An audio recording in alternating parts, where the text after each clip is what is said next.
So today I'm gonna record another video with Mono Black Pox. We're playing against Captain Clue first. Looks like a Danish name. With one die roll, I would like to play first. Yes. Yeah, this hand looks like a keeper. Like we don't have double black yet, but we have stuff. Yeah. Yeah, this is the deck list. I'll probably show it more in between rounds, but yeah, just you can pause it if you want to have a better look at it. We're like, yeah, this hand has Inquisition and Wasteland and Factory, so like it does something. See Deathrite.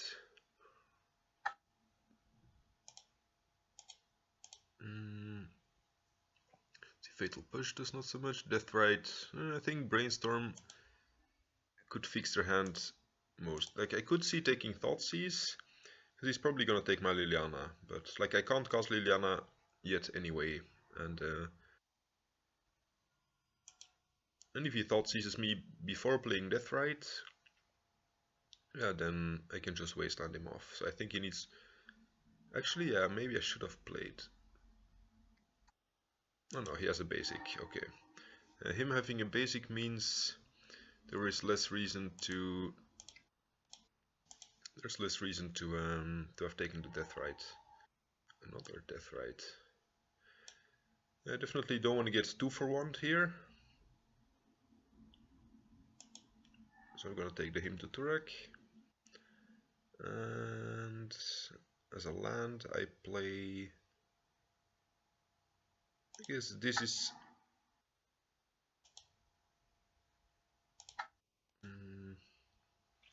I guess playing the Swamp, at least we'll have double black in case my opponent top decks another Hymn to Turek. Yeah, sorry for the bots being annoying. That's Thoughtseize, sure. Yeah, while our opponent is Thoughtseizing us. So yeah, I added 2 Doomfall just as a tryout. Like I cut 1 Curse Scroll and 1 Sinkhole. Because this, either it exiles a creature, like it doesn't target, so it can take Leovold without them drawing a card.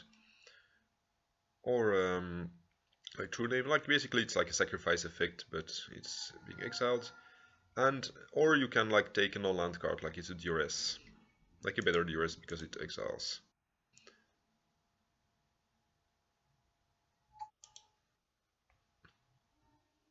Trinisphere seems reasonable against anything they top deck. So yeah, like anyway, just to finish my train of thoughts. Yeah, this is both good against combo because it discards, and it's good against creature decks. So it's not a bad top deck either in a creature matchup. Like it does cost 3 mana, so it's kind of expensive. Maybe I only want 1. Let's see. I think I want to start with playing Trinisphere. Because the next turn we can like Wasteland and Doomfall, or like... Oh, actually they don't have fetch lands anymore. So yeah, Trinisphere means they won't even be able to... I thought like they have 2 Deathrites, so they have 3 mana. But they actually have 0 mana. And like 2 cards that do nothing.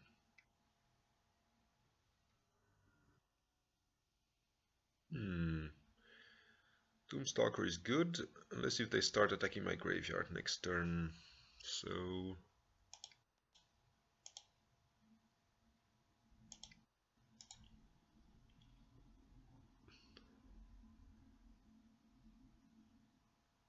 Do I want them to exile a creature, or do I want them... Actually they have Diabolic Edict and Fatal. Probably I want to take Diabolic Edict just to protect my Doomstalker. Ooh, Strix, that's actually even better.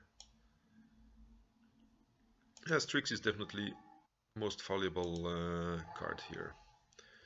Because it both kills my Doomstalker and draws them an additional card.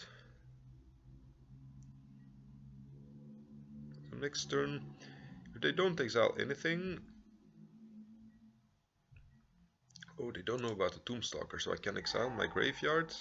And they'll never have priority to...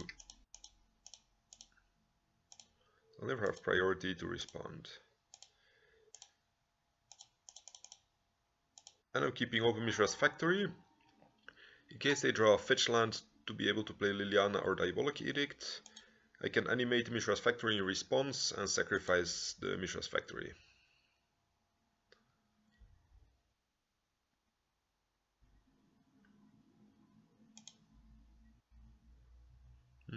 Smallpox, don't think I want that yet. Actually, they can double block here if they want. I guess that would kind of suck, but I think they can't afford to lose Deathrite, right? No.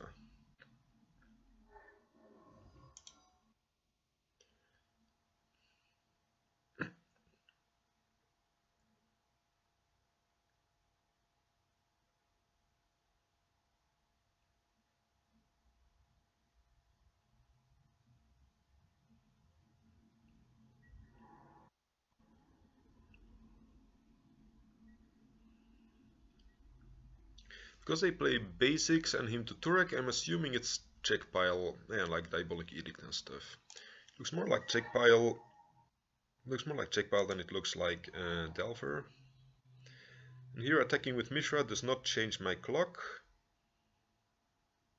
So I think I don't want to attack with Mishra anymore actually.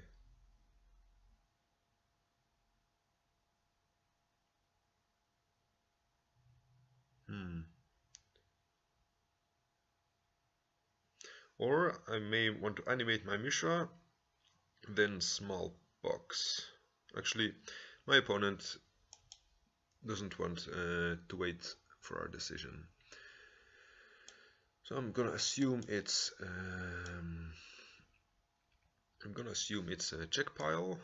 So I probably want to cut a Tombstalker if I bring in the confidence. Pithing Needles against their Jaces could be fine.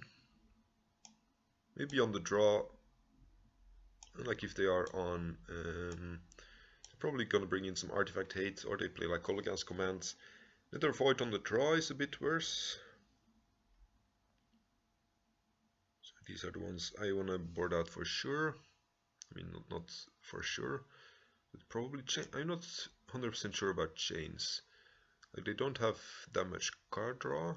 Like I would bring it in against New Miracle because of Predict and stuff. But maybe before I actually have seen their whole deck, this is not good enough yet. And maybe on the draw, Sinkhole is always a bit worse on the draw. So I guess I can cut it if I don't know what else to cut. Like they might still be on a Dazed deck. Like I don't think so with the basic Swamp. But Sinkhole is always an easy cut if you really don't know what to do. Like especially with Trinisphere gone, and this hand is good-ish. Like it can kill their turn 1 Deathrite, and then it can like start constricting their mana. And like again, Doomfall is a very flexible card, so we can do with it whatever we want. Turn 3.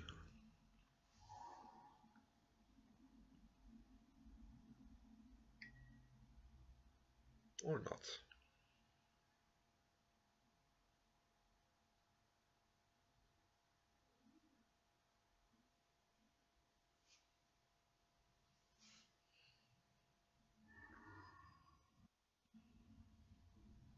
Taking the Sinkhole, I think, means that they don't have so many lands in hand. So I'm gonna start. I'm gonna start using Rishadan Port as much as possible on their next turn.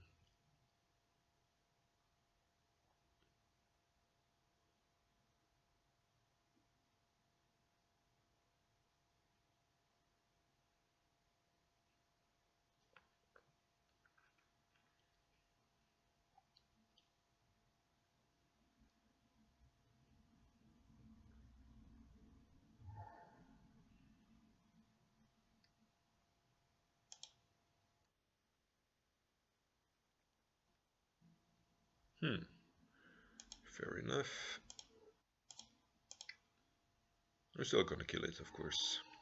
The first one. The question is, do I want... Yeah, I think keeping them off the 4th mana is most important here. Just like the Jace mana.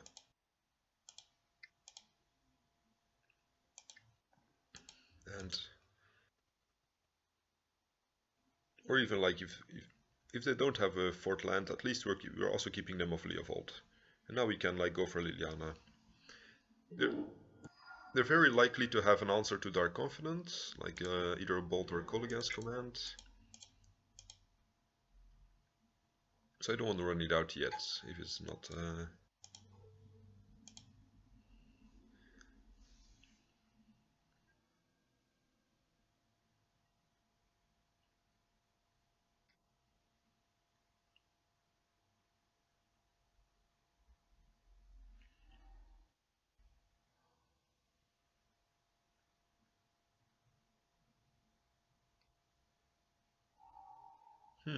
okay. That's kind of sucks. I really like the Doomfall. Actually, no, first... Ooh, actually I could have played around that. I'm really stupid. Because now I have to discard my land, and I could just have waited with Liliana, like I could have Thoughtseized first, then play Dark Confident and the land, and then Liliana plus. But I want to make them discard something before they knew I had the Thoughtseize, because it might have changed their...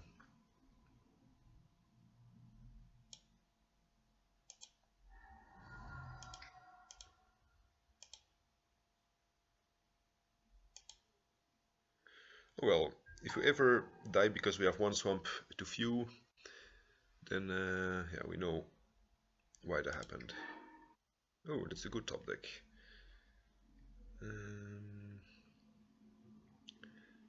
I think I want to uptick Liliana here. But the Fatal Push isn't gonna do much that Liliana activation do.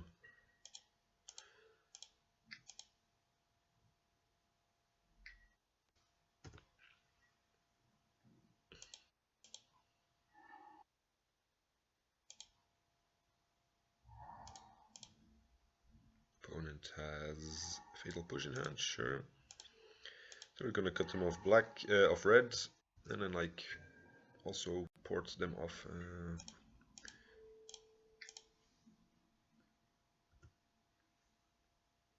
That way they can't ponder or brainstorm into something else.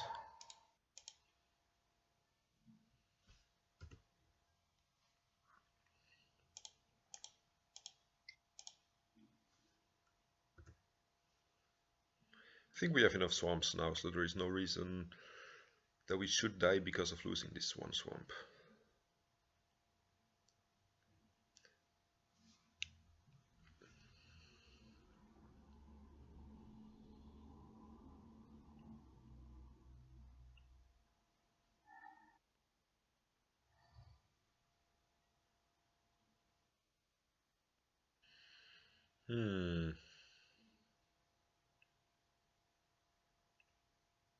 I think it's the same here, like the Doomfall doesn't accomplish anything my Liliana doesn't already do. Like killing creatures or discarding cards in their hand. I thought threatening the ultimate is better here. Let's see, I still wanna uptick one more time.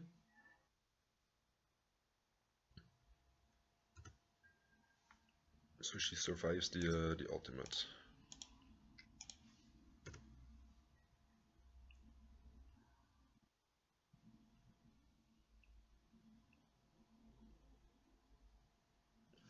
Actually, if I ultimate here, I'm dead. I'm not dead to them top decking a Gurmag Angler. I think I have to separate it some way that I can port their black mana. So they can only have one. So I have to split the 2 black manas and then port the one they keep. And they can still have a bolt for Liliana, but I think that's fine.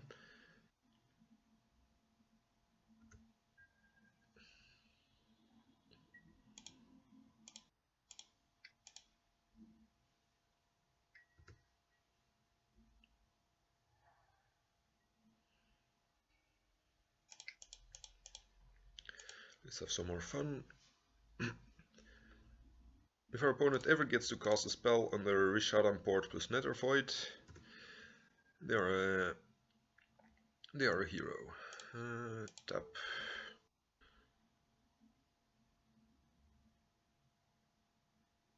Like double black. Actually, I think none of these. I think it doesn't really matter because they won't be able to cast anything with the Nether Void out. So this does leave room for Abrupt Decay. So that's yeah, maybe I should port around Abrupt Decay and take the Bayou.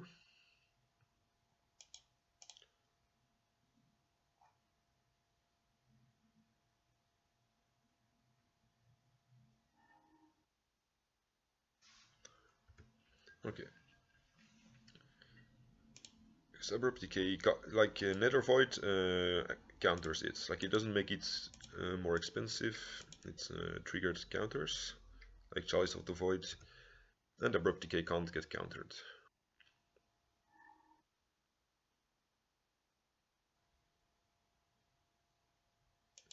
Like there is no reason not to cast this Inquisition. Like basically, it will do the same as Liliana, but at least I get to cast my spells. That's what Magic is about.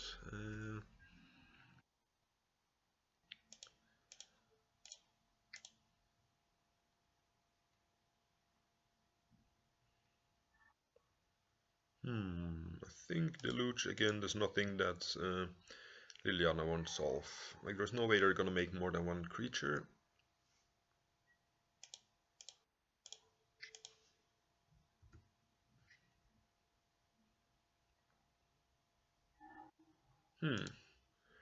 Double Rishadan Port. Is this good?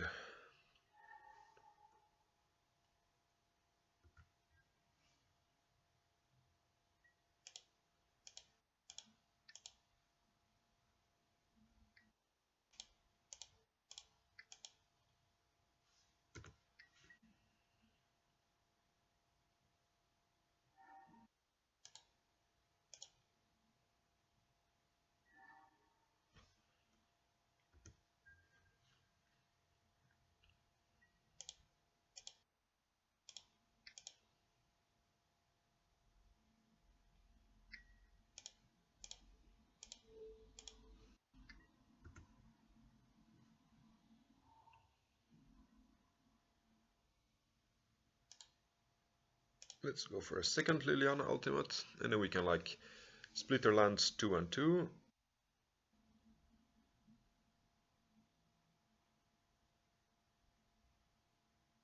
And then like we can always tap both of them with the Rishadan Port.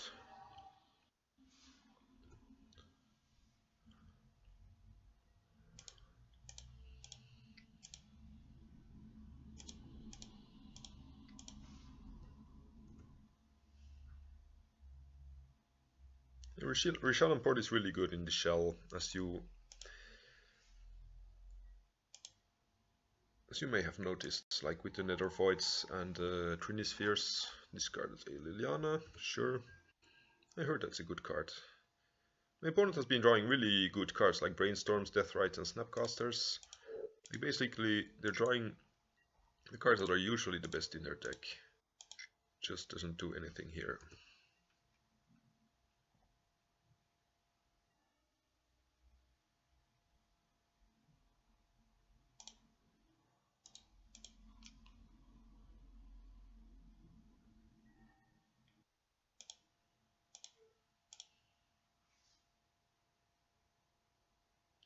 And they concede to our wasteland.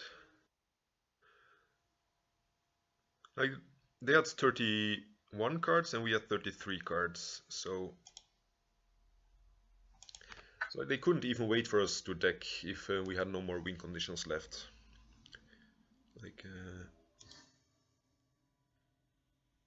Like even if neither of us ever cast a spell anymore, we would have won the game. I mean, we could have lost due to playing Dark Confident and dying to decking ourselves due to drawing extra cards, or due to losing life with Dark Confident. Yeah, I think it was not reasonable for him to wait for. This hand seems good enough. Like, if they play creature, like we have something, both if they play creature turn 1 or not. Okay, this looks like Death and Taxes, I guess. And yeah, I would have liked a third land, and I would not have liked it to be like the second legendary land. Like if we're able to get Liliana down, I think we should be fine. So Batterskull is annoying here. Recruiter. Like Thalia does nothing, like we can just Fatal Push it by paying 2 mana. Recruiter is card advantage. Batterskull is something very difficult to deal with in the deck. So if I want to play the long game, I have to go for Batterskull. If I don't want them to Recruiter for Phyrexian Revoker, I have to take the Recruiter. I think Recruiter, because Recruiter can also get Stoneforge Mystic, and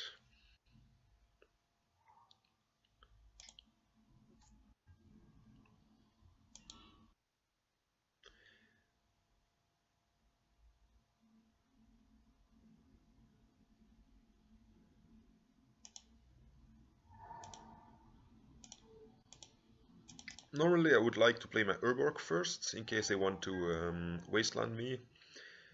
But then I won't be able to cast Liliana next turn, so...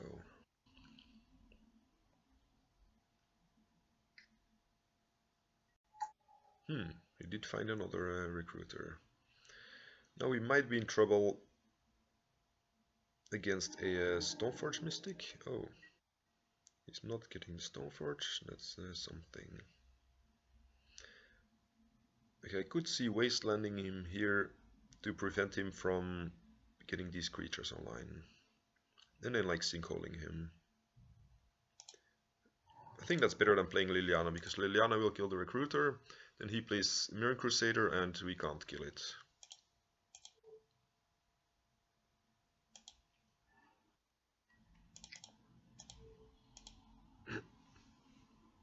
And we can still play next turn Liliana. At least he won't have a follow-up play anymore.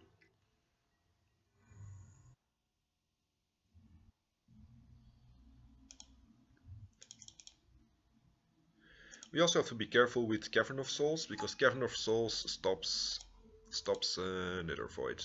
Like they'll be able to cast their creatures, and we won't.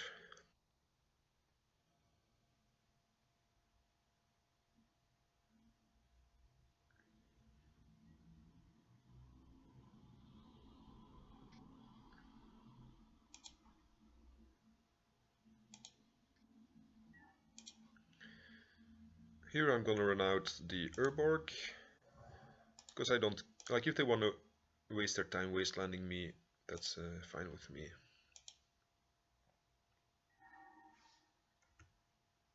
Opponent discarded Batterskull. Okay. Glad we got rid of that.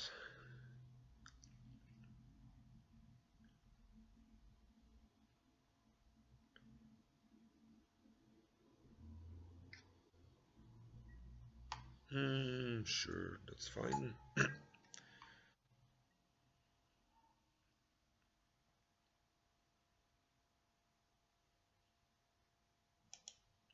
Guess I'm discarding the swamp here. Like Nether Void is still good if they don't draw a cavern. And usually they only run like 2 of them, I think, on average.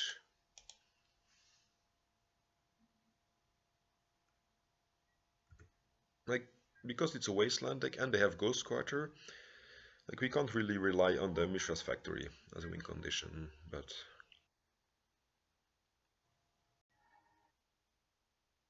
Sure.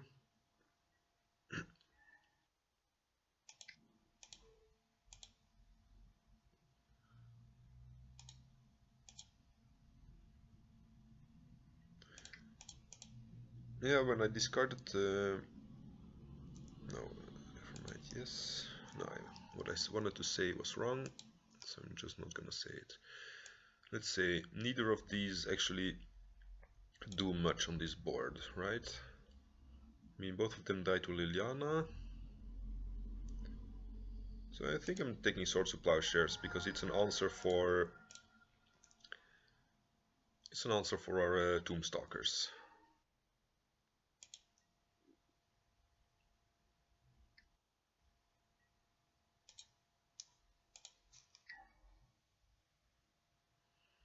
Do I need Smallpox?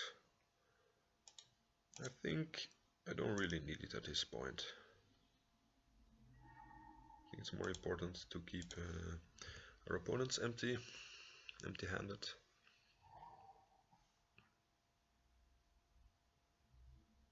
Because I only need one more land to be able to start doing things. Like if they have one more land and are able to play Ether Vial. Ooh, Curse Scroll is really good in this matchup. I think I have to make them discard, yeah. Yeah, the Rishadan Port is really annoying me here. Because this Curse Scroll would have won me the game. But I can't let them have cards. I can't let them have cards in hand.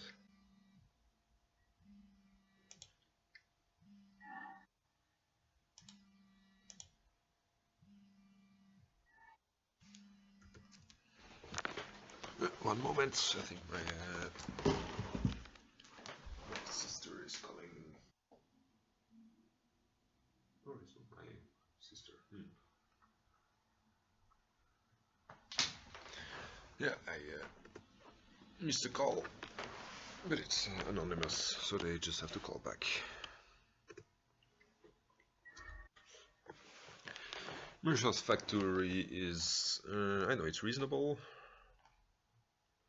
Let's see, where am I? Yes.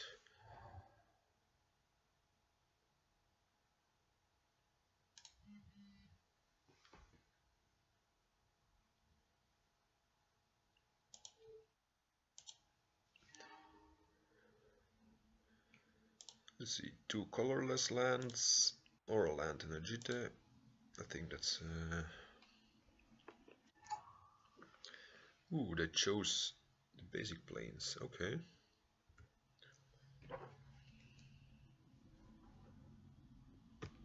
Oh, they say whoops. They probably thought they had to choose the pile to keep.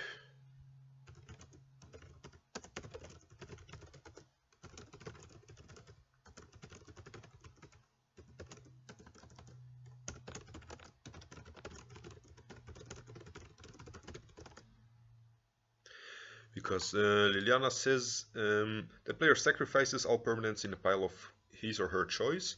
So you choose the pile you want to sacrifice, and a lot of people think that you have to pick the pile that you want to keep.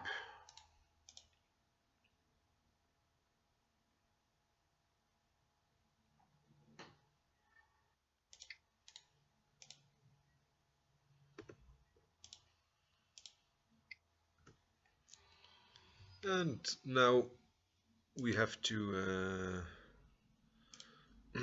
spend like 9 more turns attacking them.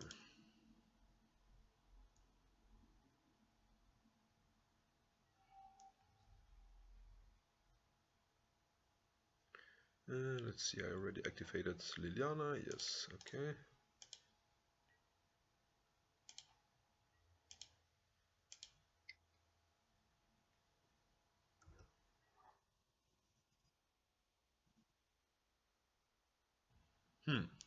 Wasteland is not bad. Doomstalker is even better, I guess. Let's see, we need to keep 3 mana up for a Nether Void.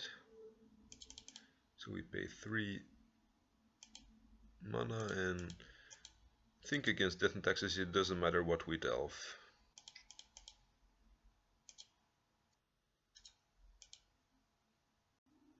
Opponent discards Revoker.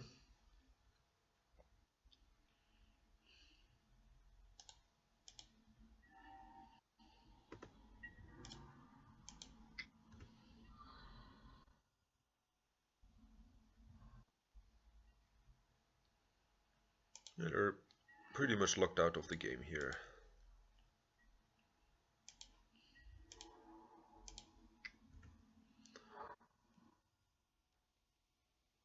Like they could have drawn like a land this turn and then next turn plow. No, actually that wouldn't have won either.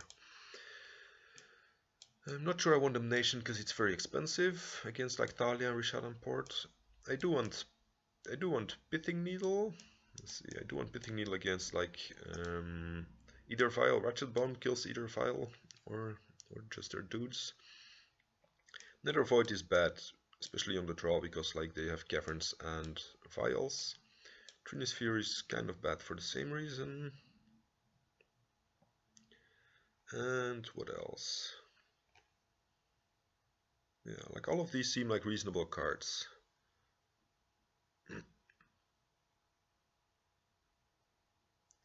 So I could see cutting, because you're on the draw, maybe cutting a discard spell is okay. Because like a turn 1 discard is not the best. Or I could see cutting a Sinkhole. Again, because of Ether Vial, the value of Sinkhole is a bit smaller. And I'll just check my voicemail while we're waiting.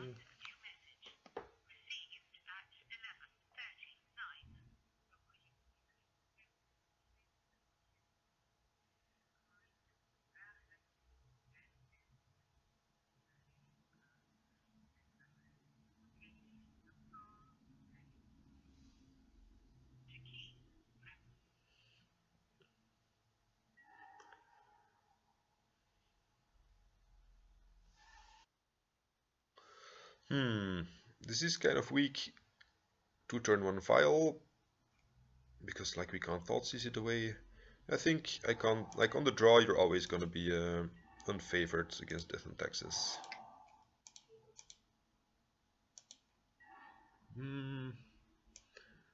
Let's see, Rest in Peace, yeah, that stops our Tombstalker, which is our 2 of our 4 win conditions. So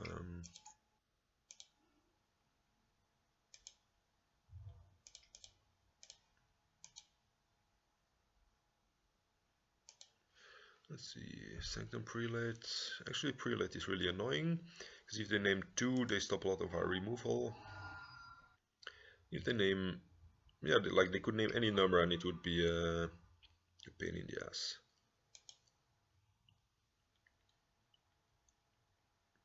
I think I don't want a Smallpox yet. Like I could wait 1 turn and see if I can use Toxic Deluge or something.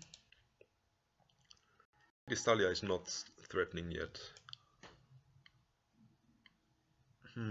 Both the sword and Gideon are could be really dangerous.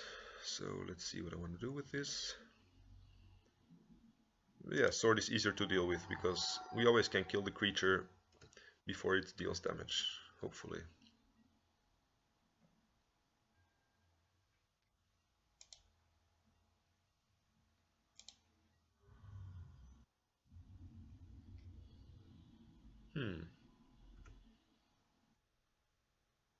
Now I definitely want to deluge for 2.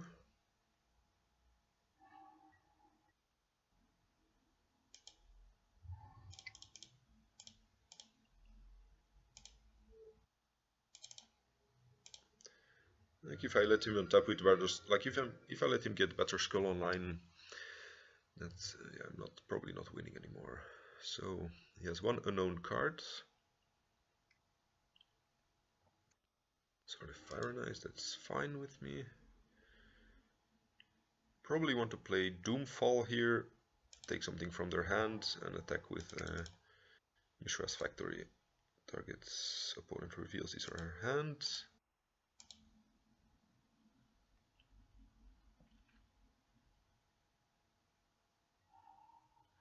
I think the Batterskull, like he only needs 2 more lands to play it. If he's able to kill like a Liliana with the Council's Judgment, I think that's fine with me. Although how likely is he to cast Batterskull if we are able to Smallpox next turn?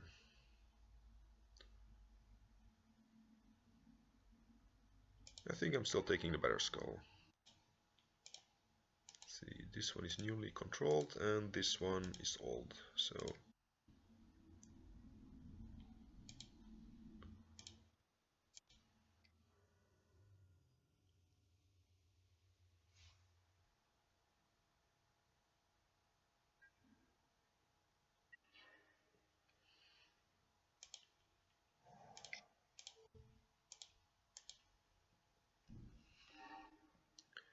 Castle's Judgment is more... Castle's Judgment has more flexibility than the Plows, even though he doesn't have double white yet. I think I'm just attacking with one here, like seeing if he wants to use his Wasteland. I found with that, if he wants to spend a card on it.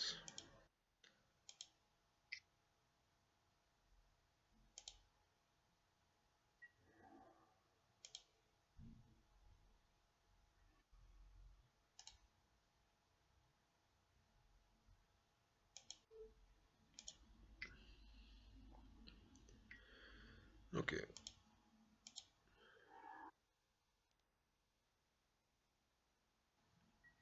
I'm kind of fine making this trade because now the Smallpox will take care of his last source of Plowshares and he'll be very low on land. Like I'm still waiting one turn in case he draws like Mother of Runes and plays it. Like I would prefer playing it when he has a creature in play.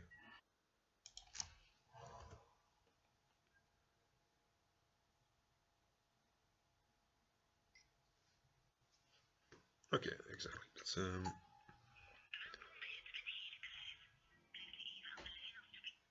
just to make. Goedemorgen, het is met Dieterik Mazuren. Hè. Gewoon had er juist gebeld. Ja, de François heeft gebeld. Maar om langs te komen, maar ik dacht dat ik dat had afgezegd, die afspraak. Ah, want ik heb de donderdag gezegd tegen de verpleegster die er toen was, dat ik de dinsdag niet thuis was. Ja, die heeft dat toen in de computer gezet. Die is een notitie gemaakt.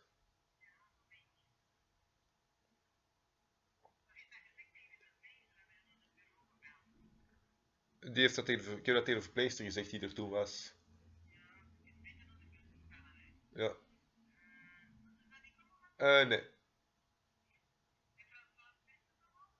Nee, want ik heb hier een nummer al niet, want ik heb de oproep gemist. Oké, dankjewel. Dag. Okay, sorry for that. So, I want to play Pithing Needle first. Because otherwise I have to discard it to Smallpox. I guess I could name Sword of Fire and Ice, because at least we know that's a card he has. Maybe he boarded out Jitte, or otherwise he already had it in hand. That's can't be sure about that.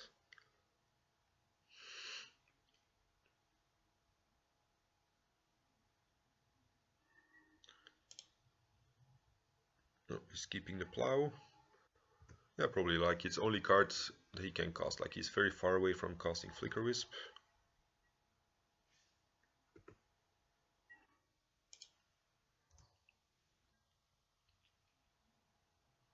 So 2 of my Mishra's Factories are gone. So I have like 4 win conditions left in my deck. And he has 1 Plow in hand.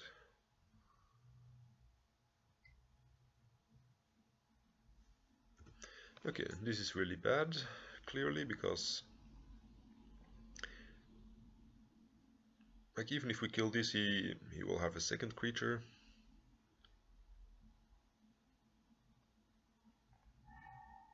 Mirror Crusader, yeah. This is like 1 turn late.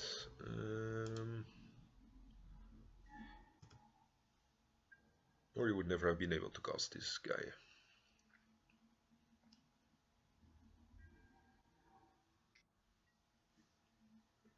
Or in both damnations, right? Yeah. Okay.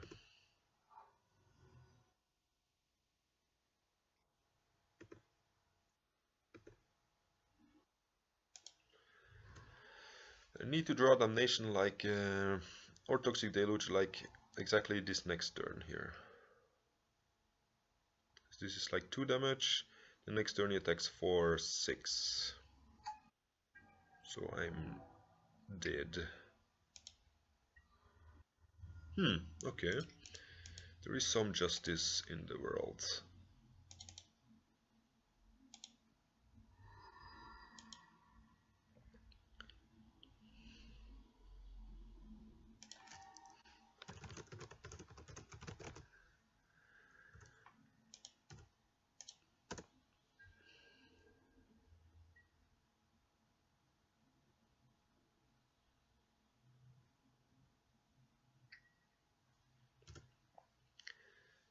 Either file is fine, like it will make our sorcery speed removal really awkward in the future. Fortunately we have an instant speed removal spell.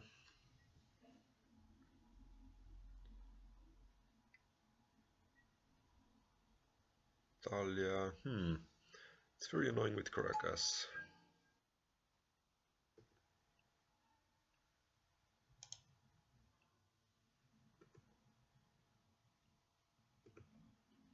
So I'm not gonna use the push yet. Until like he taps out or something. I think I have to take the 2 damage here. Because next turn I can make the factor into a 3/3 blocker.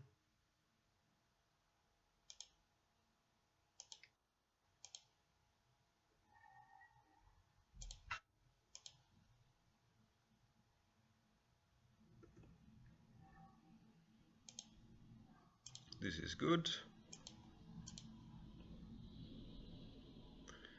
But I still die to him having any creature to violin.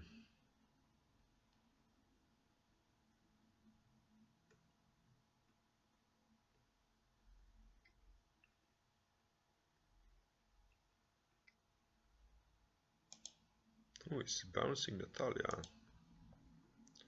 Yeah, maybe he thinks I have like a smallpox and he wants to end of turn file it in again.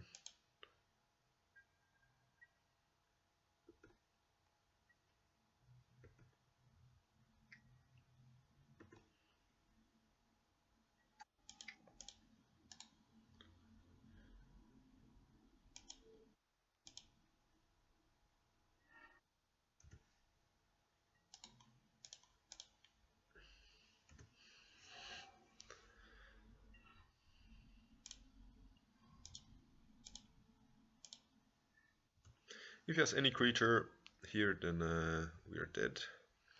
He's leaving it at 2. That's interesting.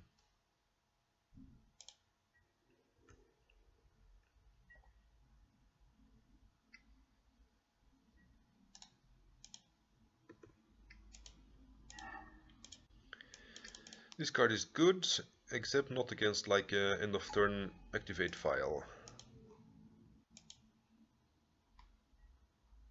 Like we could try to dig into a Tombstalker if he does not have a creature next turn.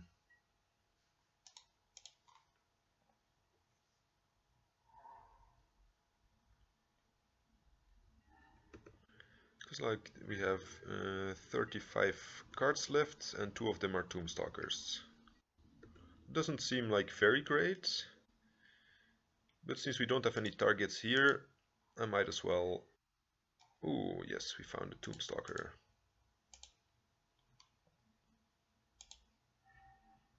He still has the plow in hand, so actually we're like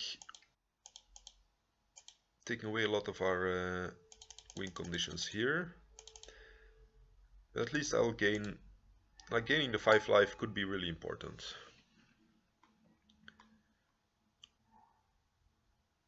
So otherwise we're just dead to any instant speed creature. So either it's a blocker or it catches a plow.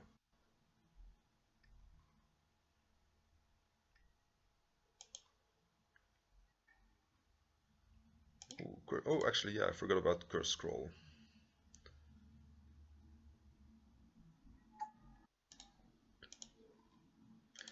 Like I can't attack here because otherwise he won't use his plow if he has a creature to violin.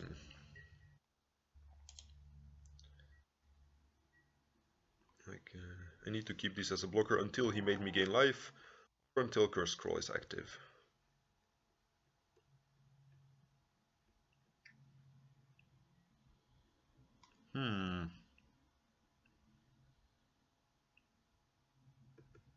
That's an annoying card. At least we know our opponent only has the plow in hand now.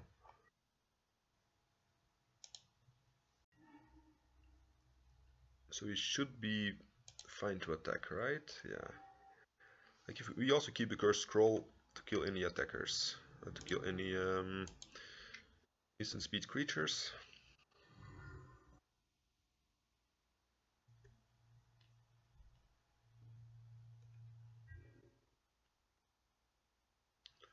Like only Fire Action Revoker would really be annoying.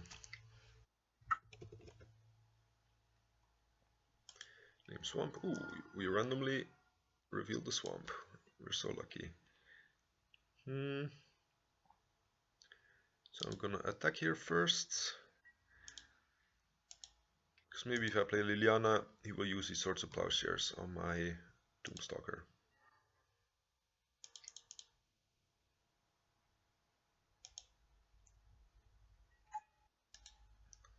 Ooh, crap. This means we can't make him discard, because if it's a creature... Actually we can, because then we still have the... We'll still have the card in hand. It's a Cavern of Souls, yeah, okay. Yeah, because if he filed in a creature, then we would have been able to still respond with the Liliana activation on the stack.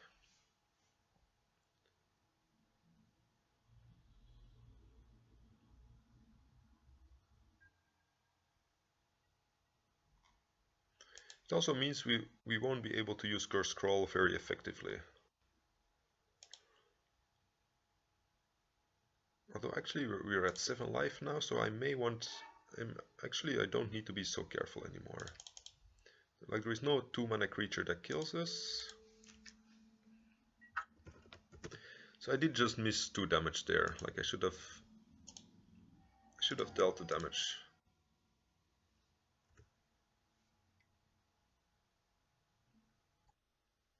Sure, Stoneforge. It's fine.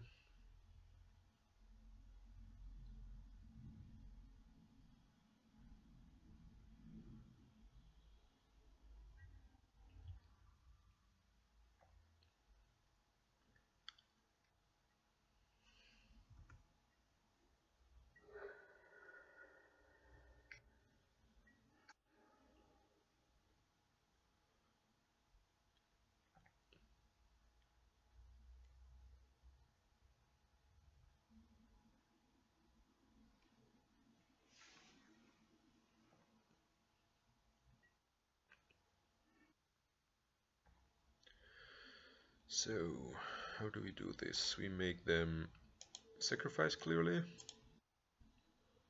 Then we kill the Flicker Wisp with Curse Scroll. And we still have enough mana for the Doomstalker. So, naming Doomstalker.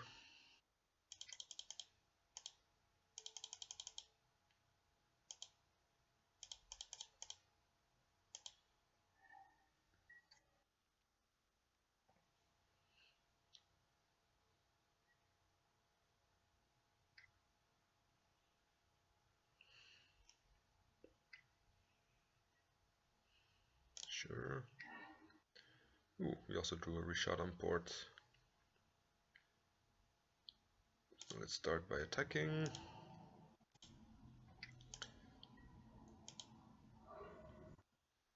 Then we Curse Scroll them, naming Rishadan Port.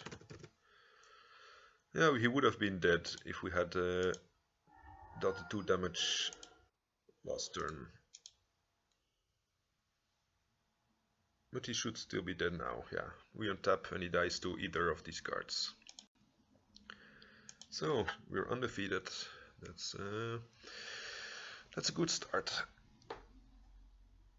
Because Death and Taxes is normally a tricky matchup. Like the Toxic Deluge was exactly what we needed at that point. So we had some good luck.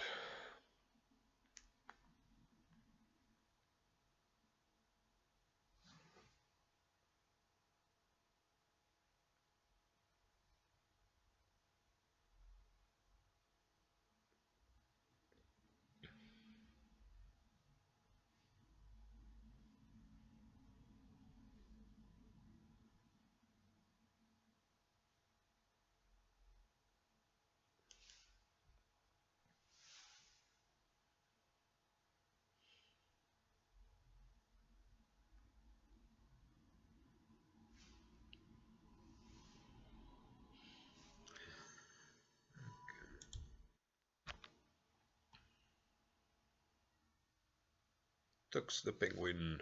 That's another new name. This hand, we're on the draw. Like, I don't want to mulligan it because like mulliganing could be very awkward with this deck. But it's not great. Like turn 1 Curse Scroll doesn't impact the board or the game.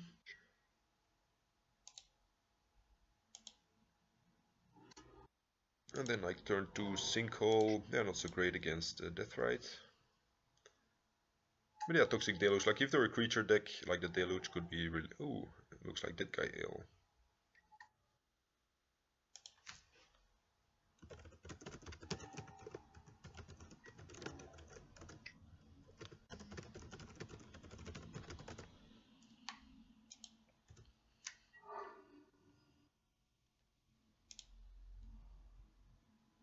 So I think I want to Sinkhole them.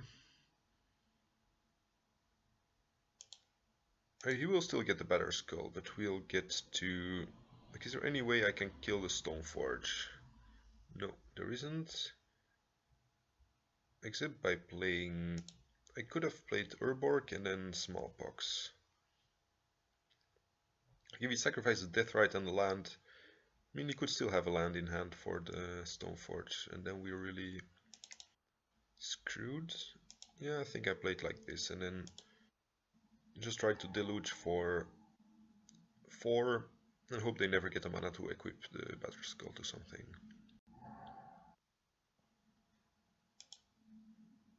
Oh, it's not That Guy Ale.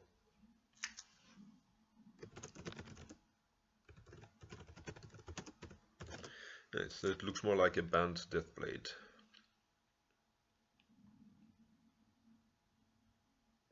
Like I could play around Force of Will by playing Trinisphere first. Then I'm gonna take a lot of hits.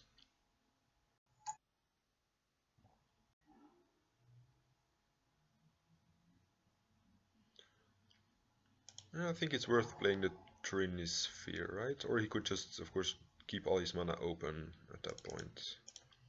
Yeah, I think I'm gonna play Trinisphere. Just to protect myself slightly more.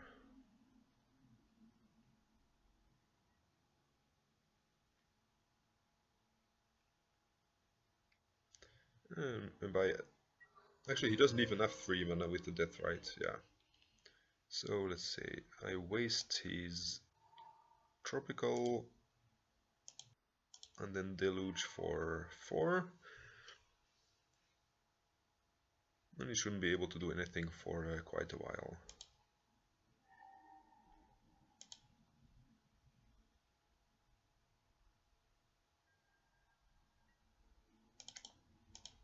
And we'll be at 9 life, so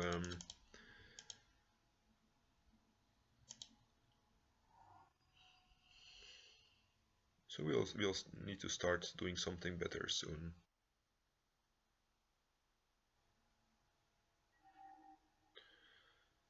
So Thoughtseize is kind of risky at his life total, and Doomfall does the same, I think. Like they both cost 3. Oh, one moment, there's someone at the door.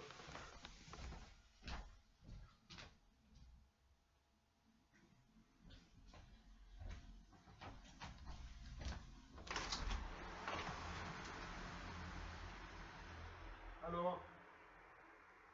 Ja, die was echt voor vandaag afgezegd. Ja, ze ging nu nog laten weten. Ja, ik heb dat telefonisch ik had een donderdag gebeld. Nee, ik had een donderdag laten weten. Ehm, maar ze hebben dat niet doorgegeven. Zondag jij had gebeld en die de centrale gebeld en die ging daar nu door. Sorry? Vandaag niet meer, sorry. Ze zullen nu waarschijnlijk zijn beat nog bellen. Ja, sorry hè. Dag.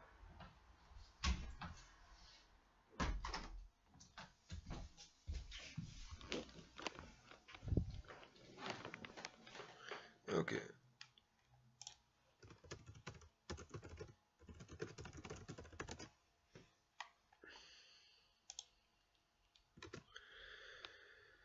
So, porting them doesn't do anything until they are able to reach 3 mana. I think I do want a Thoughtseize though, because like the Doomfall may come in handy next, somewhere in the future. Like because this will give me more flexible options if he ever manages to resolve a creature.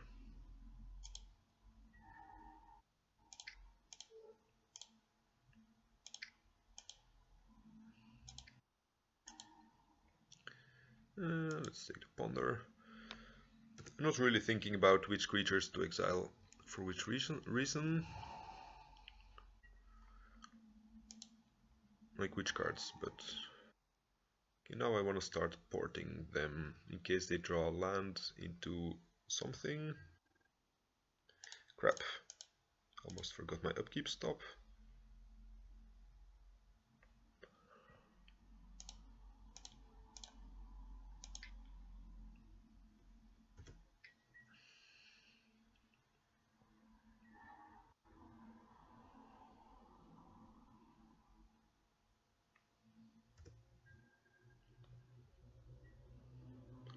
Because they're close to reaching 3 mana, I want to keep porting them.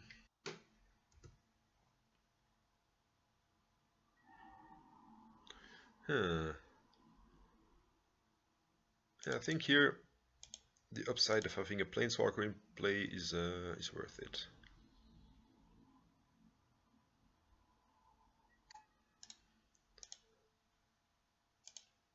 Because I have so many removal spells that they are very unlikely to deal with this before I get the emblem.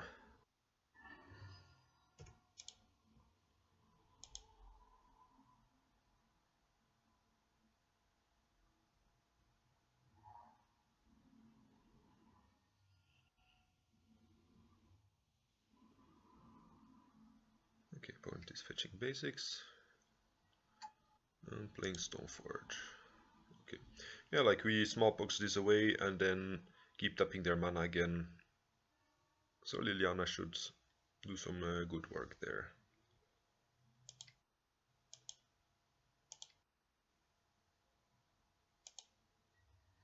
Discard a Thoughtseize, I think, because I still want to be able to control the board.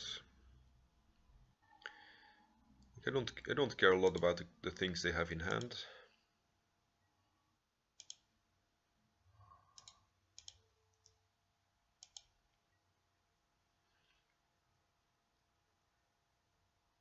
Let's see, I activate Liliana. Okay, and then upkeep I tap their blue mana. Like I think it doesn't really matter which one I tap, but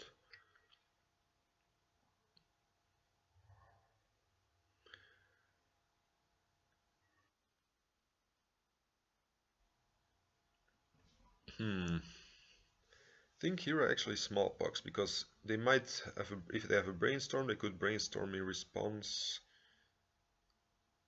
Do they have anything? Actually, they have nothing that I am afraid of. Like if they brainstorm in response, sure. If they want to waste their turn doing that.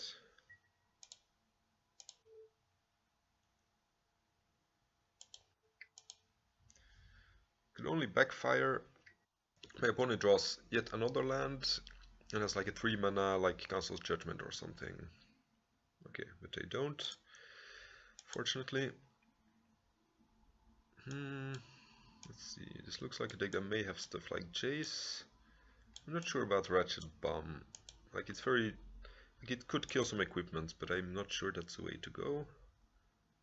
And yeah, again, like Damnation if they're very creature heavy.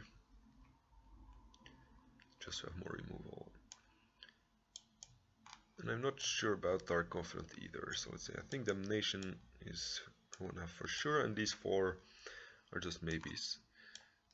I'm on the draw some Nether Void again. Like they're very efficient deck, like with the Death Rites and the True Names. So yeah, I want these mostly against combo decks and like sometimes against more control-ish decks, but probably not here. I think these kind of decks run Daze, so on the draw playing Sinkhole is also like turn 2 Sinkhole and they Daze you. It's kind of a waste of my time. And apart from that, I think like all of these cards are good. I could see not bringing in these then, and then I only have to cut 1 card, which will be, I guess, Pithing Needle. Like I haven't seen anything yet. Like I could name Stoneforge, like one of the creatures. And maybe they have Jace as well.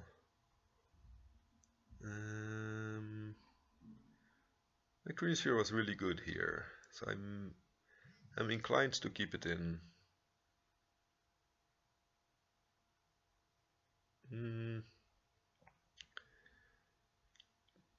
I guess I can cut the discard spell, because I have more things of controlling the board, so I need less impact on their hand.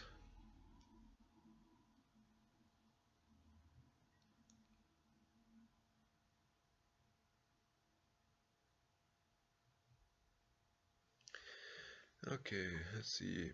I think I can keep this. Yeah. Deals with turn 1 Deathrite. If they don't have the turn 1 Deathrite, I play the Thoughtseize.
They took my Thoughtseize, okay. Do they have something they don't want me to take? Let's find out. Taking Ponder seems fine, like Snapcaster isn't doing anything yet. It could be wrong, like the Snapcaster has a lot more upside. Right. Underground Sea. Okay, could see actually just wasting them here, making their Snapcaster a turn slower. Just like, if he's not doing anything, I'm not doing anything. And oh, another Thoughtseize.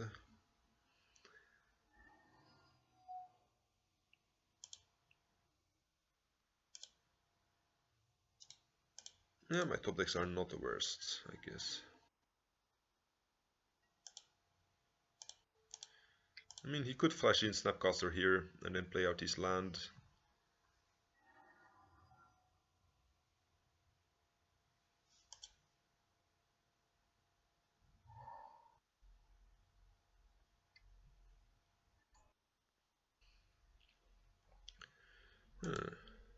Actually, yeah, he does have a Plains in hand. So if he does not have another blue source, okay, he does. That's unfortunate.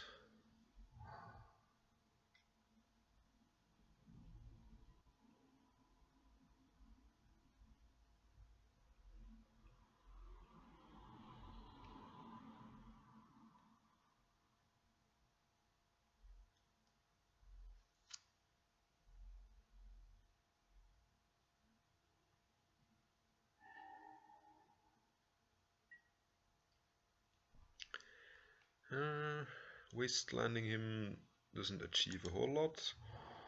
I think I fatal push here because Innocent Blood, like Curse Scroll, deals with anything that fatal push does except Leovold, and Innocent Blood like can take True Name, like which fatal push and Curse Scroll don't. So we know he has the basic planes in hand, so we want to be taking the black source, like, because he will have a white source no matter what.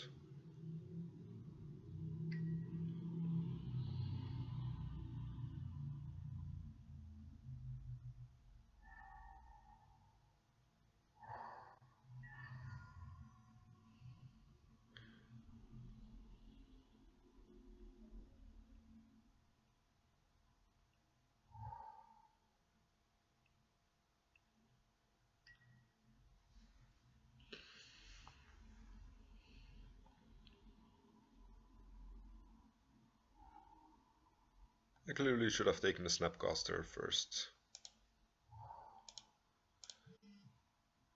Yeah, yes, I can't take him off any color. So I guess I want to take him off double blue, like by taking one of these. I'm gonna take the white one because of, I don't know, he's a Stoneforge deck, he probably likes white mana. Well, actually, he already has a plains, that doesn't make any sense.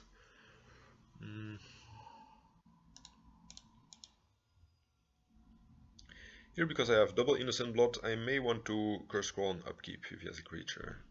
Like I will be 100% sure to hit. Okay, maybe I'll be 0% sure.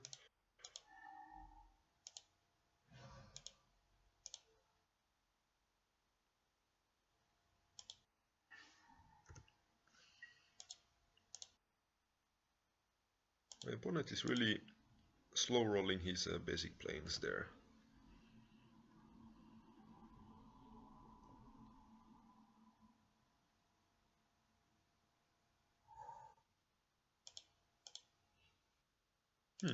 That's funny.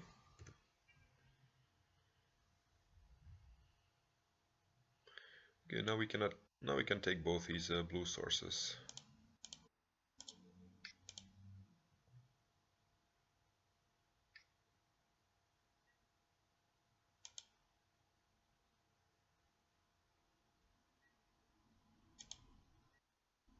Crap! I wanted to activate it in draw step. Like check if he was using the mana or not, and then draw step it.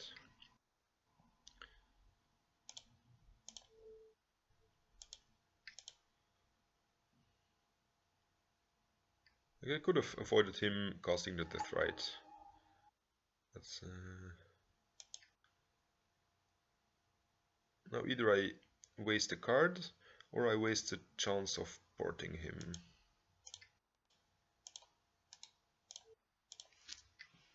I think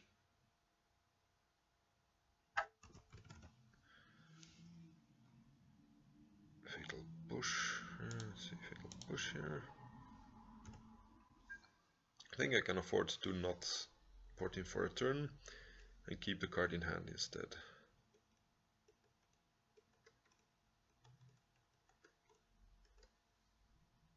Yeah, forgetting to put a draw step stop.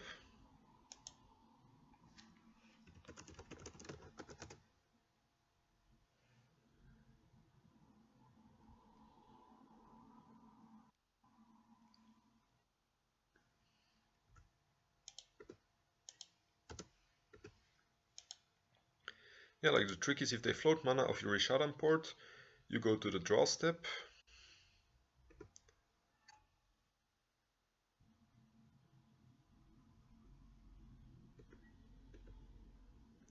to force them to use the mana. Like otherwise, if you tap 2 lands, they might use like if you tap 2 lands, they might use both of them to cast Snapcaster. Well, if you go to the draw step, you force them to use a blue mana and another one for Snapcaster, and then you can like port a 3rd land in their draw step. The question is, do I want to use my Fatal Push here? Did not shuffle. I think I do want to use it here though.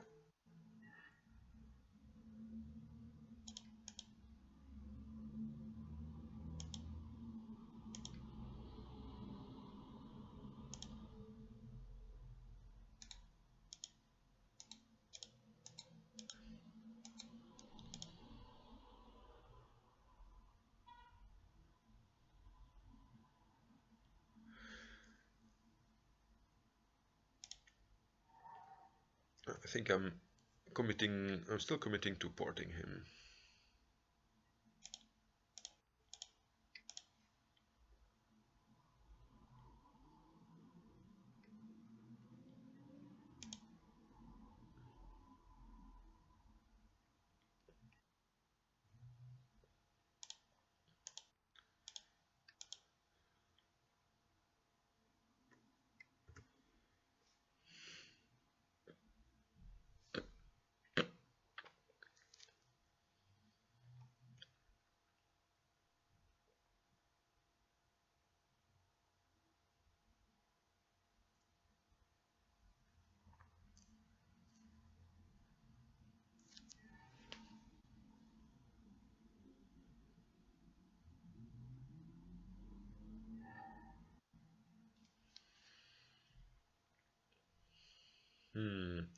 Don't want to play Urborg here because then they will have black mana again.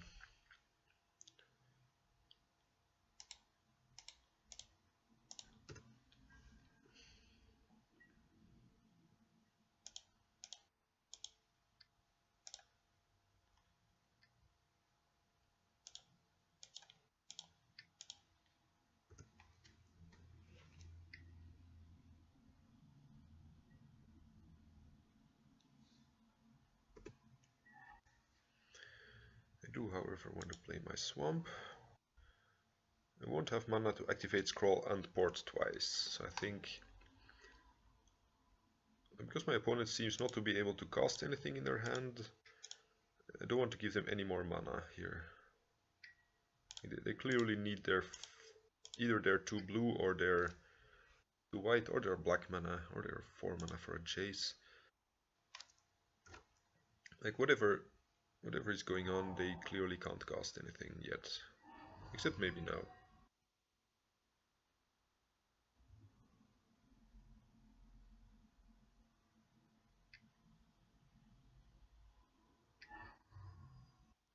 Playing Painful Truths, that's a good card against me.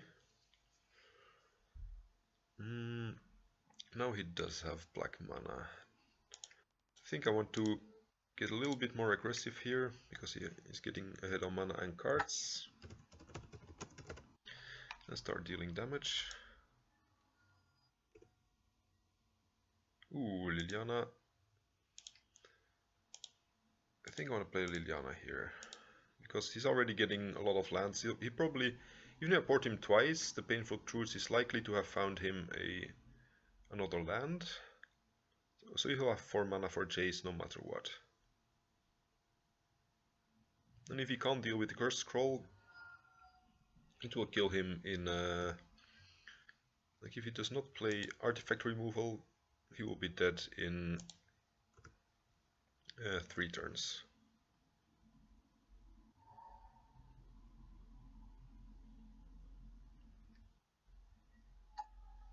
Oh yeah, of course he can gain some life with a Batterskull. That's...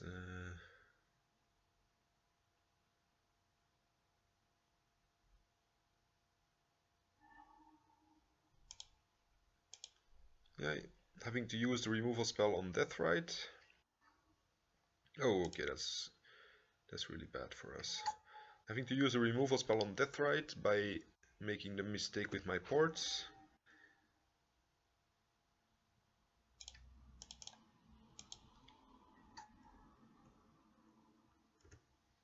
Means that I won't have one for the Stoneforge now.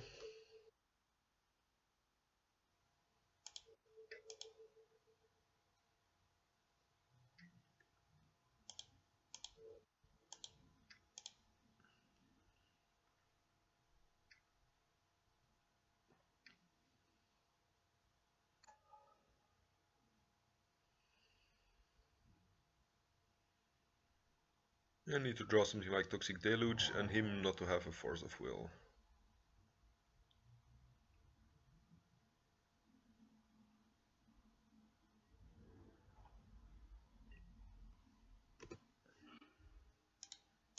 Yeah, we're not beating this anymore. That's a pity. We were really far ahead in this game. Ratchet Bomb, I don't know, is it worth it? Not sure. I think I may want the Confidence here over this guy. Maybe on the play, a slightly more aggressive approach with these cards.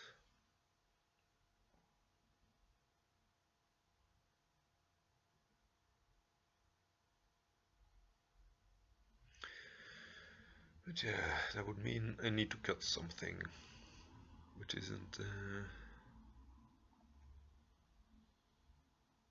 I didn't see any chase, so I think I'm cutting one Pithing Needle.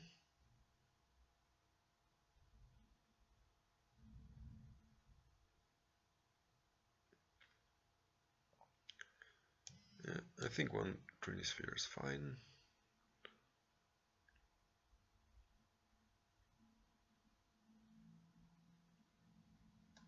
Maybe one Domination, because I'm going heavier on creatures.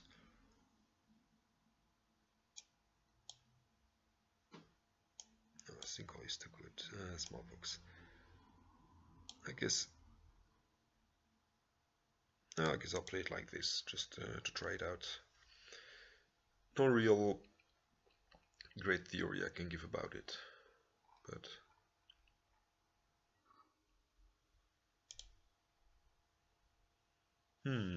turn 1, Inquisition of Kozilek to protect, to take out the removal for Dark Confidant. Then turn 2, Confidant that hopefully will survive. Seems reasonable.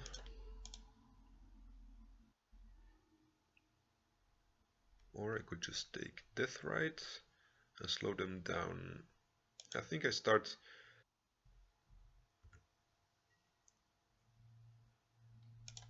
I may start with another Inquisition next turn as well to take the Stoneforge.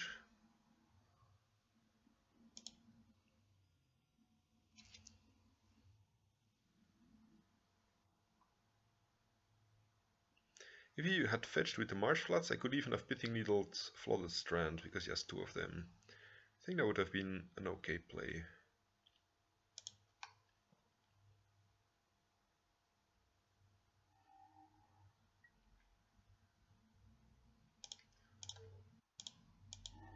He has double Stoneforge. That's unfortunate.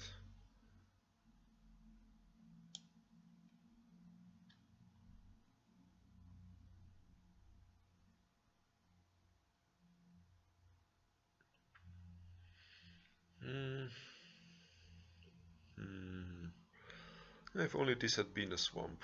That's, like Snapcaster. Thunder is not the worst either. I think I'm still taking the Stoneforge, because then I only need to deal with one of them. And I could Pithing Needle either a fetch land or the Stoneforge itself, so he can't get a Batterskull online.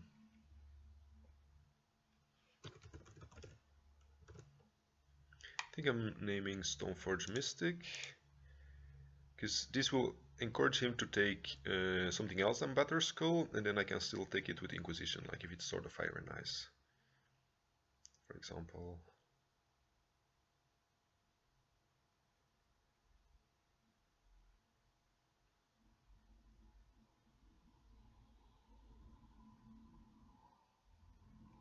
He's not going for a Stoneforge here. That's very interesting to me.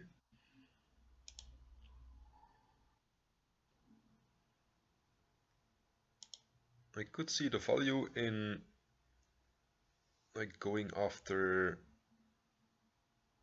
like I know Inquisition for the other Stoneforge, or like for Snapcaster, and then port him.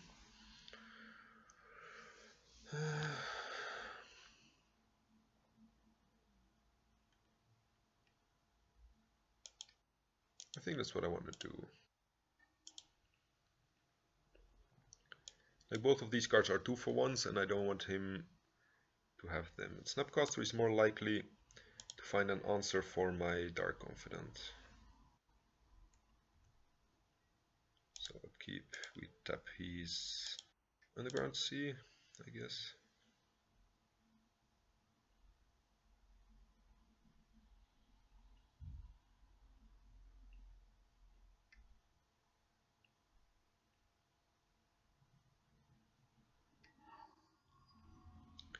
Wow, okay. Oh yeah, of course they can still get a white mana from the fetch lands, that makes sense.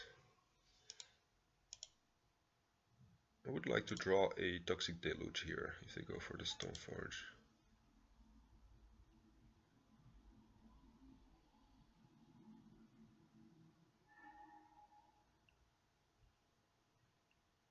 Ooh, okay. Some people have all the luck.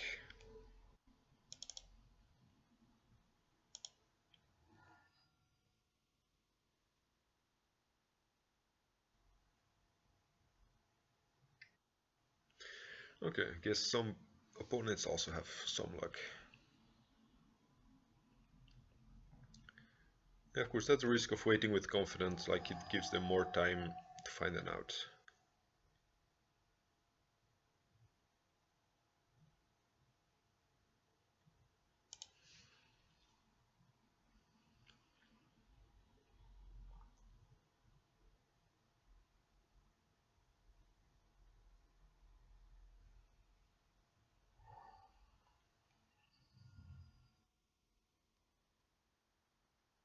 They're probably playing out the Sword of Iron Eyes now to play around the discard spell for it.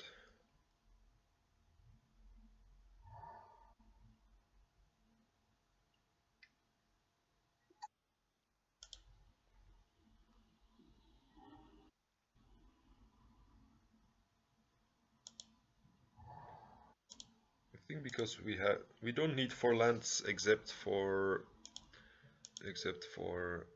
what's it called? Except for Damnation, which right now is not a necessary card.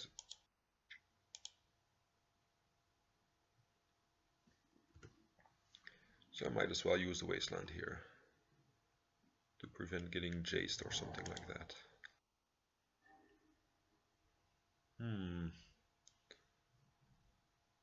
I don't need Urborg yet, do I?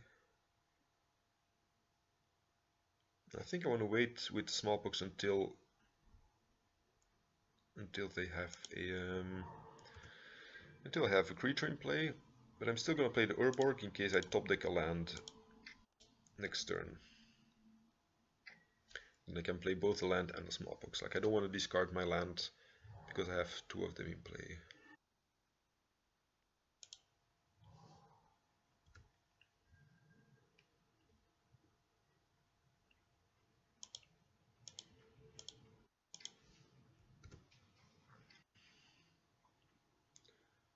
Yeah, I'm still very dead to chase the Mind Sculptor here. That's okay. I'm not dead to chase anymore. Like this Curse Scroll can deal some damage to it.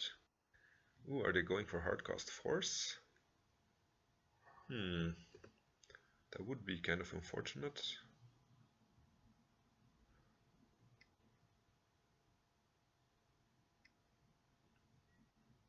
I could even have played around it by using Rishadan Port in my first main, so they wouldn't have the mana for it.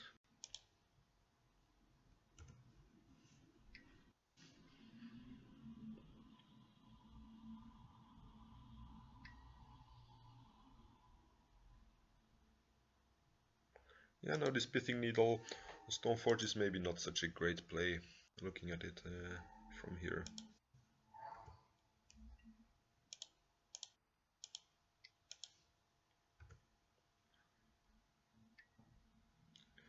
Our opponent shuffled with a ponder, that's always good. Like now they'll just be drawing random cards instead of stuff they want. Ooh, okay, they found the Jays that I was afraid of. And I think I do not have the second Pithing Needle, no. Okay, we probably lose here unless we have like super great draw.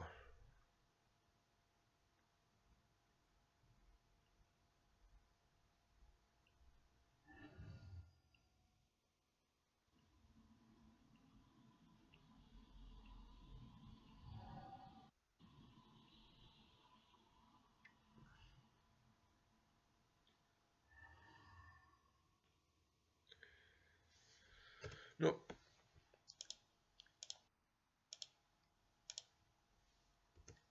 Yeah, I could have taken the Tundra. That's actually gives him more options, but whatever. Like we're very unlikely to beat these Jays.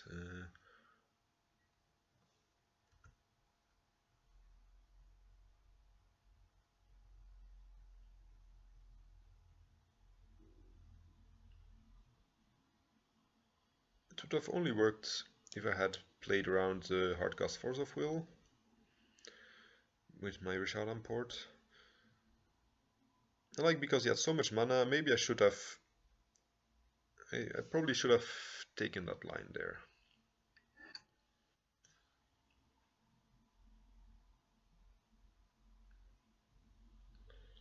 Because like taking him off, like if he has 6 lands, there is no reason to port him down to 5. Well, if you have 5 mana untapped, then you can. Okay.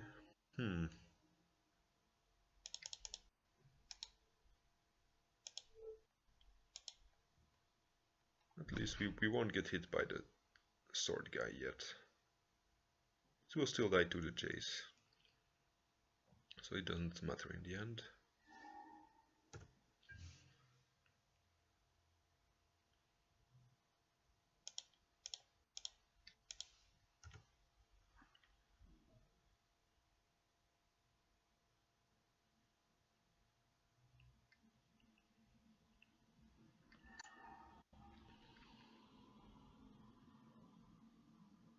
Yeah, he's cantripping so much. He'll find more creatures than we can possibly remove.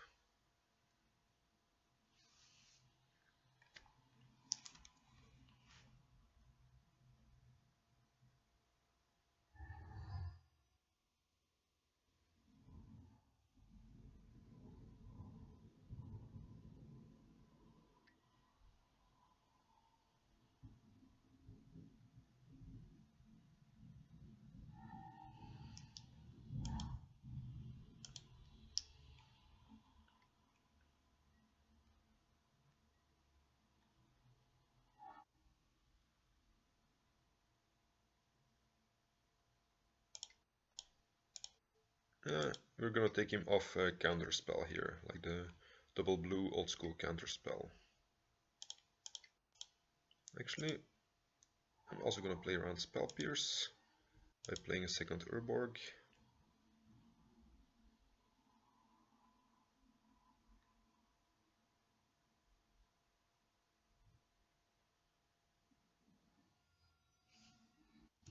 That's probably GG. Yeah, I'm gonna concede here, I'm not beating this.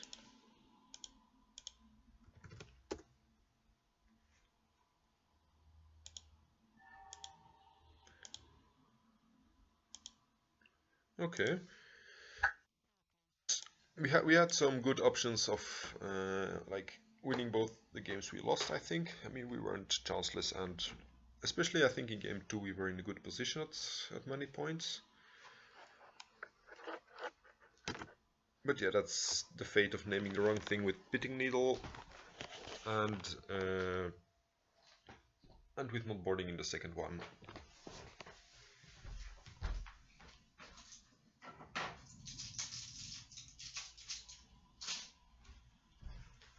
I'll be taking a short bathroom break, so I think I just remove myself from the queue.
Okay, I'm back. Sorry for the wait.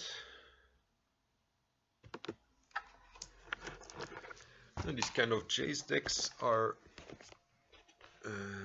or even like the Gideon Ally of Zendikar that are the Texas opponent boarded in. Like if it would have resolved, it was it would have given a lot of headaches and trouble. So I think that's the reason to board in. Like I'll just show the card here because I don't have it online. Yeah, I think that's the reason to board either main deck or sideboard a card like this, like to the Slaughter.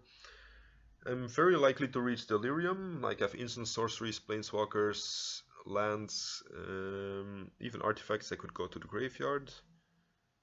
I mean, I'm maybe not very likely, but like if they don't have creatures, they have to sacrifice their planeswalker, and if I do get like a planeswalker of myself in the graveyard and like instant sorcery on land, like 4 more different types for Delirium, then they have to sacrifice a planeswalker even if they have a creature, because they also have to sack the planeswalker. So I think I want to try a To the Slaughter in my updated text list. See, quantity 0.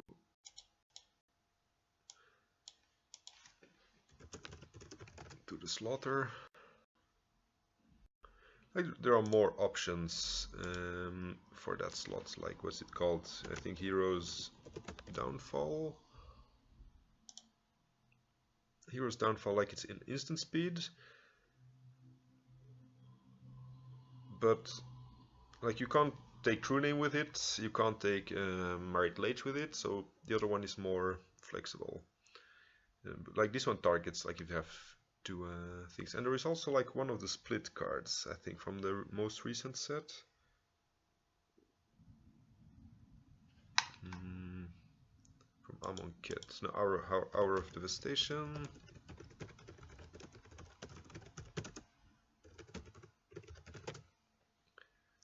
I don't know, maybe I find it this way.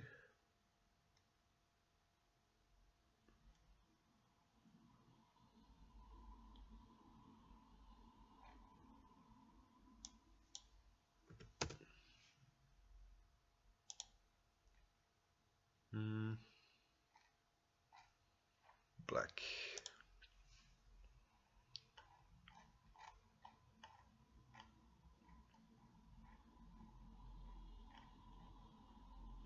That's strange. It's not multicolored, is it? I think it was like...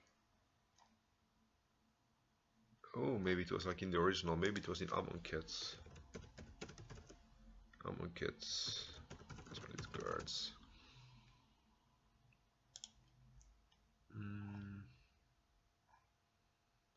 See, black.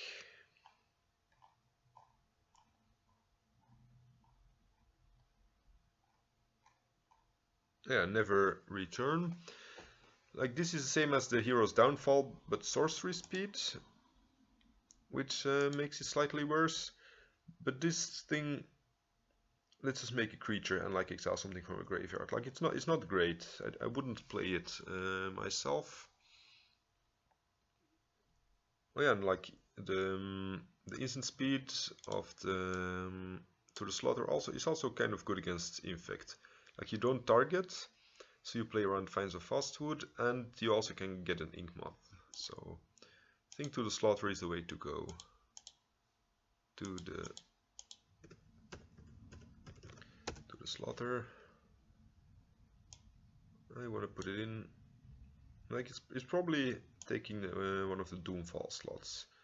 Doomfall being able to exile a card from the hand seems really great.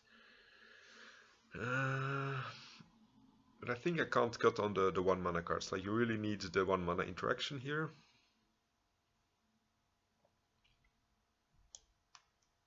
I mean, I could even cut.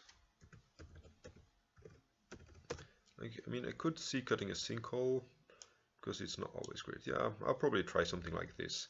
Like Sinkhole seems nice in conjunction with the Trinisphere and the Nether Void. There would be a reason to include them. But I'll because I already have played Sinkhole a lot. And I really want to be testing Doomfall and To the Slaughter. So by cutting the Doomfall, one of them, I'm getting less situations where I'm getting to test the cards in a situation. Like I could even see putting a second one of this somewhere in my maybe it's better than Damnation. Yeah. Like Damnation, like even though against Miracles, Damnation is okay against Mentor tokens. But usually the chase is equally annoying. So maybe something like this.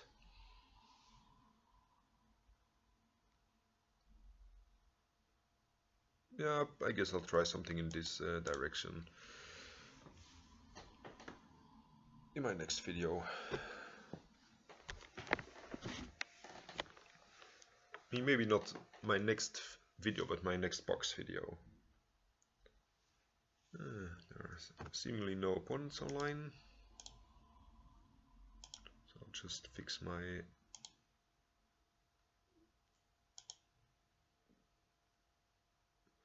So I think I wanted a To the Slaughter main deck, a To the Slaughter sideboard, and like a double Doomfall. That wasn't here yet.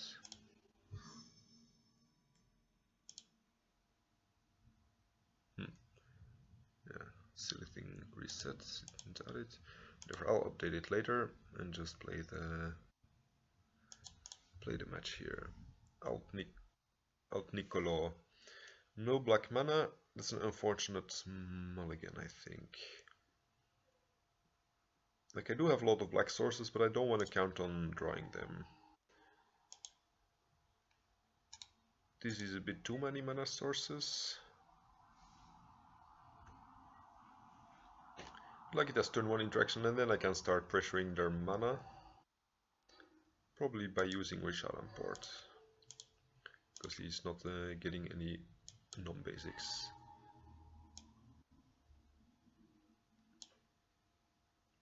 I think I'm taking Jace. Like the greedy thing is to take the counter spell and think like, oh, with my Rishadan Ports and Wastelands, he's never going to be able to cast the Jace anyway.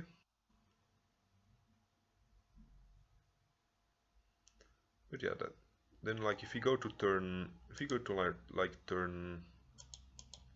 or something, so to speak,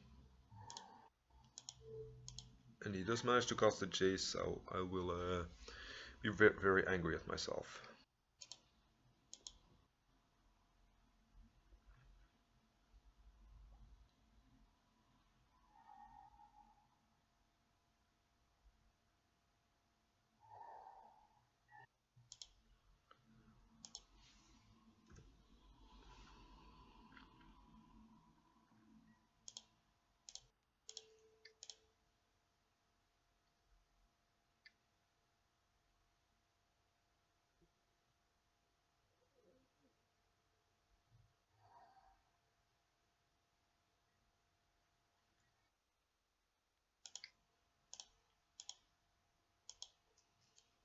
Probably we can only take a Bolt here, because they have like Force Bolt, a land, and an unknown card. Brainstorm, okay. That's fine. Like they may leave me with a hand that's it's all crap. Might even Rishadan Port their Scalding Tarn, because then if they fetch, like if they want to put some good cards on top, I can either force them to fetch it away or like tap their fetch lands. Okay. Because they already have Angler, I think they don't care about... Like they put away a Bolt, which they want to shuffle anyway.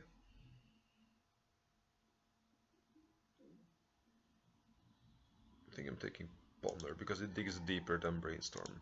They already brainstormed, so another Brainstorm isn't gonna give them anything in the near future.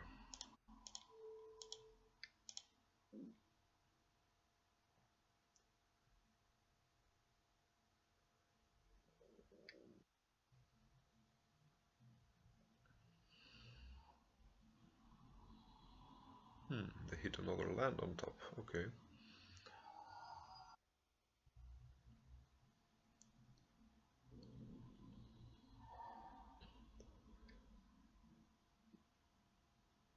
Now they're gonna play. I thought we were gonna play Gurmag Angler. That's interesting.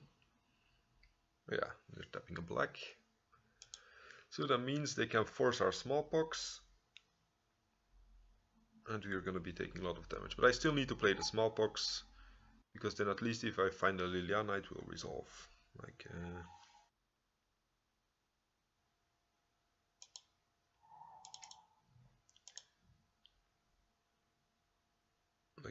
It's basically just him to Torak here, taking their Brainstorm and Force of Will.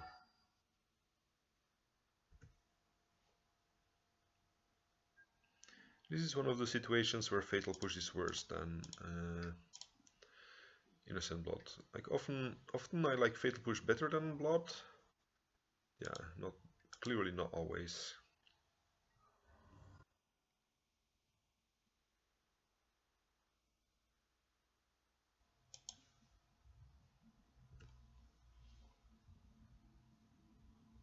I think I want to keep them off black because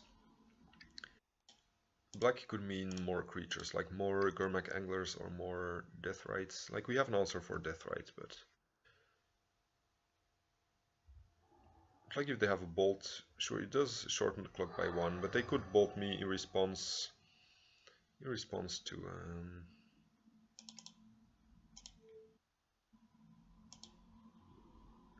to things anyway. Like if they have the bolt, I'm already dead anyway. Here I play out the swamp. Like it means I have to tap this volcanic because now any of these lands make black mana as well.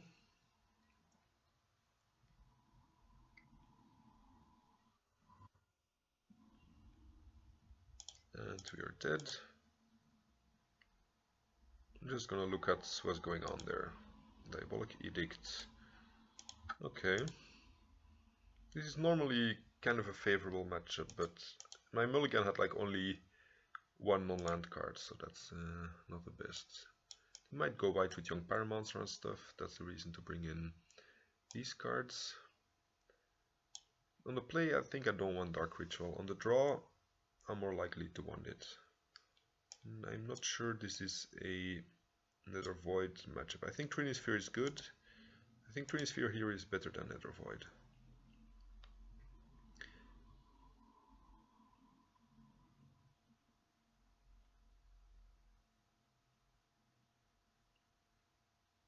Maybe on the draw, like I can cut the Trinispheres, but on the play, they give me more advantage.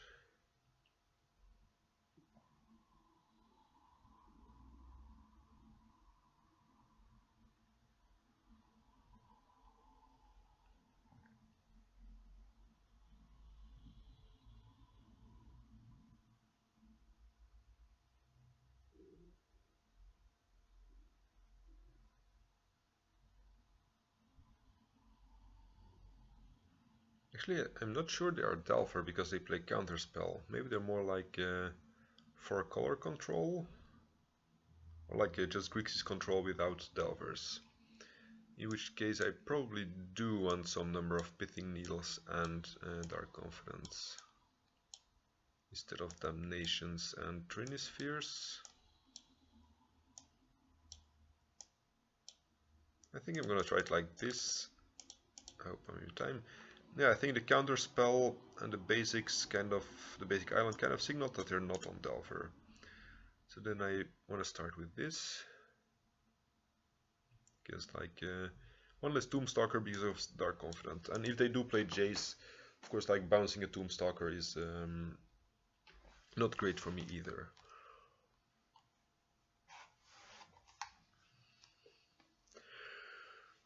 When Ixalan comes out, I probably add like one Liliana Last Hope somewhere, and maybe I even go up to like 6 Lilianas, like 4 of these, 2 of these, or like a 3-2 split. I definitely want to be playing more Lilianas.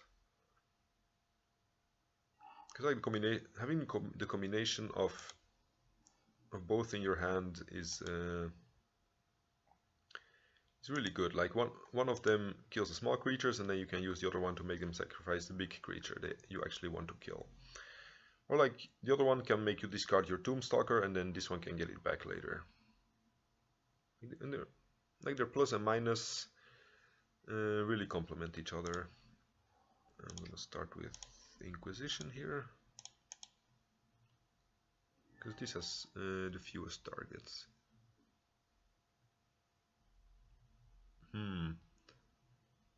Triple Brainstorm. Like, I'm not sure if it's worth taking the Brainstorms. I think Snapcaster gives them most value here. Like, if they only had one Brainstorm, I would definitely take it, because they only have one land. But only taking one isn't gonna leave me with a whole lot of value. Like, the Snapcaster will become, like, Baleful Strix draws them a card, but this, like, either Brainstorms or like Ponders, or has a removal spell or a bolt. And like both of them die to this Liliana, so I'm not really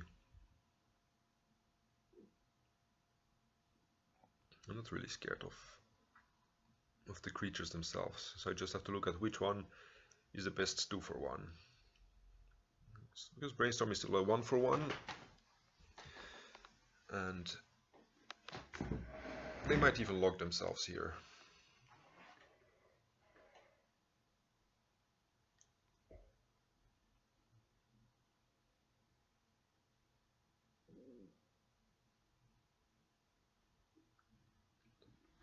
There could be some value in taking the Brainstorm with the first one and taking Brainstorm with the second one.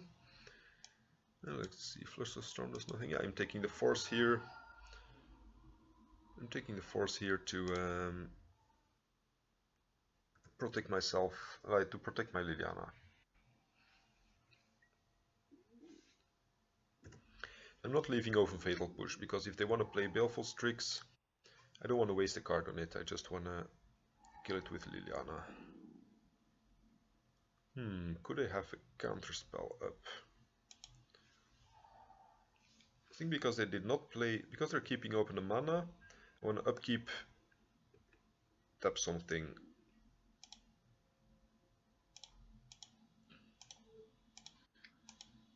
Then they would need to have one more land to be able to play the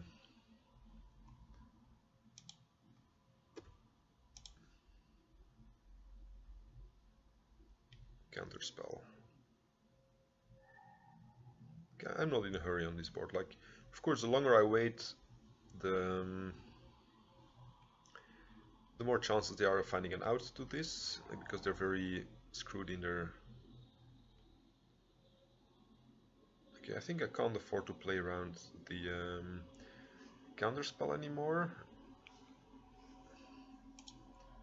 because they're gonna... Ooh, actually now crap, if I had my Urborg in play, I could have wasted them and then like play it in the second main, but they're not stopping mana, so they're not keeping open counterspell. That's interesting. I'm still tapping their land here.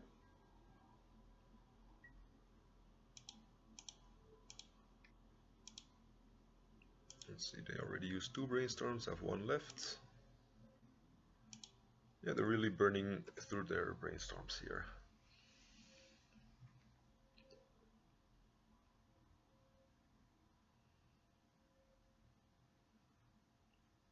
If I had my Urborg in play, I could have played Liliana last turn. But I really want to take it slowly, because this is my only real payoff card.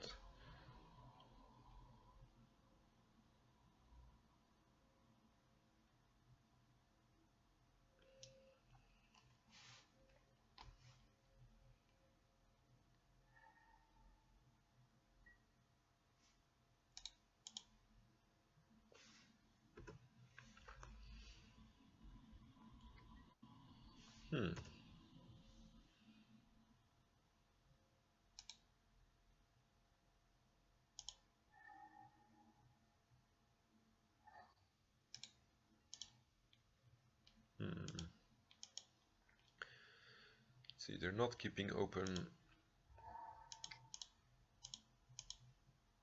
They're not keeping open anything, so I can just... Oh, they did find a force. That's unfortunate. Yeah, that's one of the disadvantages of waiting so long. Like, you're giving them a higher chance of finding the second force. Pitching Flusterstorm.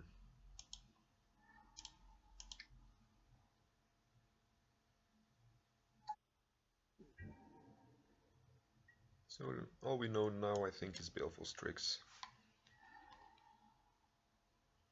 Baleful Strix is kind of good against... Baleful Strix is kind of good against the Tombstalker, but we have Fatal Push and Curse Scroll. Can I even cast it? They also play Diabolic Edict, which I may want to play around.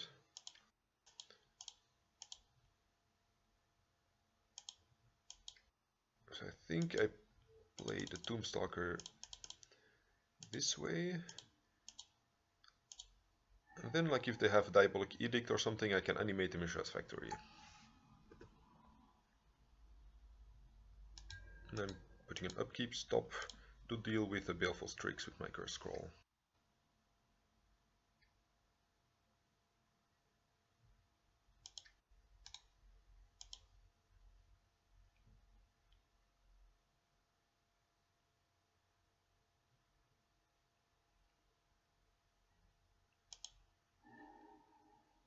I mean, they may still have Snapcaster Mage, which would definitely suck for us.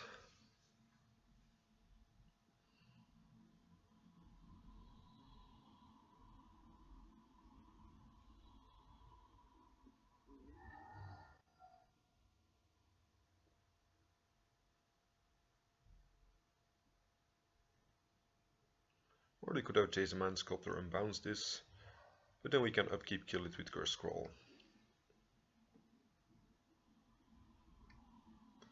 I find making the trade of having my Tombstalker bounced... Oh, actually I can't upkeep kill the Jace because... yeah, like, because the Tombstalker is bounced. So if I draw one more card and it's something I can't play, I'm reducing my chances of killing the Jace. But if it's something I can play, like, I actually don't even impact it. I think I have to take the 50% chance here. I named Tombstalker because that's a card I already know about. Ah, that's very unfortunate. Now we really need to get my hand empty.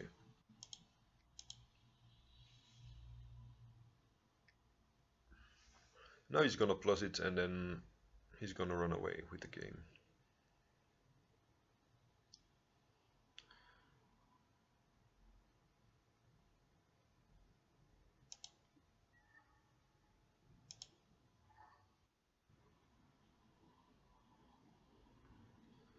I can't even recast the...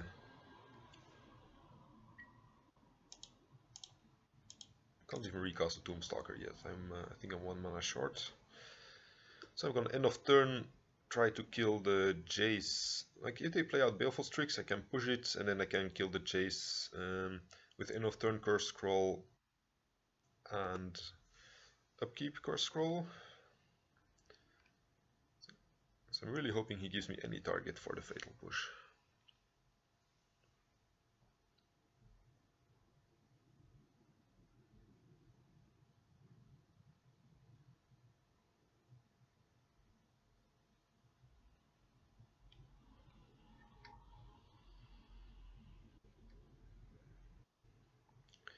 Oh, that's just great.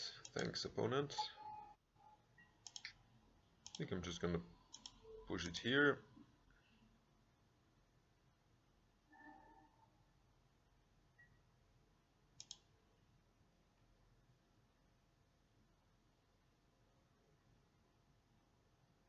Oh yeah, Yeah, he saw the line, but I still need to attack Jace here. Let's see. Doomstalker.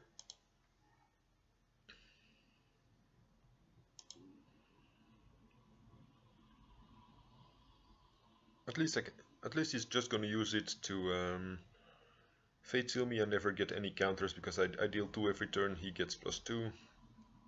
So he's just screwing up my draws, but he's not gonna kill me with it.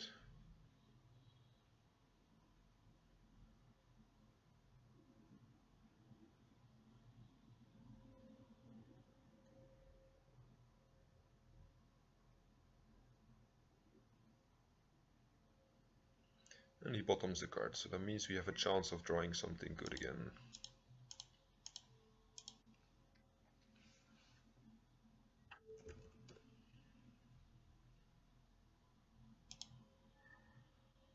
Yes, I want to redirect. Falsies is reasonable because it empties our hand again for our next Curse Scroll activation.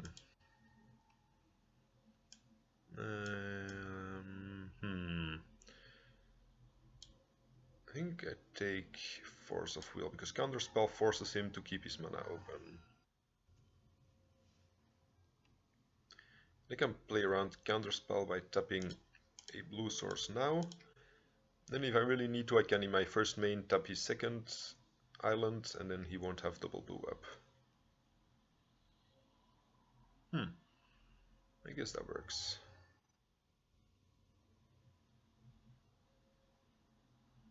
I guess my Doomstalker.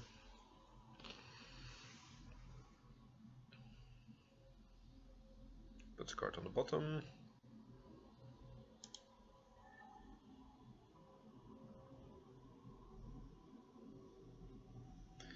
Let's see, I have mana to let's see, I have 6 mana, so 1 for this, 2 for port and 3 for Curse Scroll.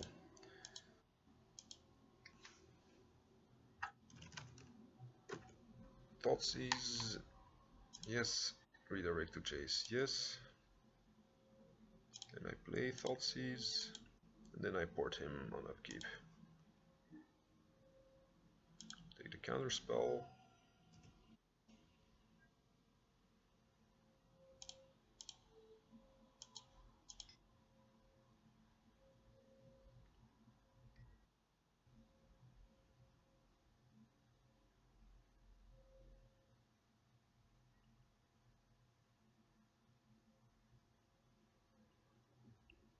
Puts a card on top. Okay, that's unfortunate.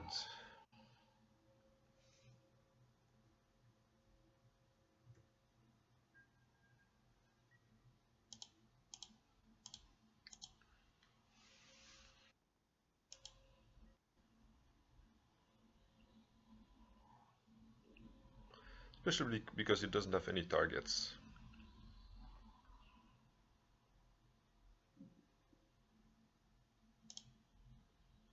But here he actually gave us the opportunity to kill his Jace. That's interesting. Like you can end of turn and upkeep. Maybe he forgot that we have the upkeep trick.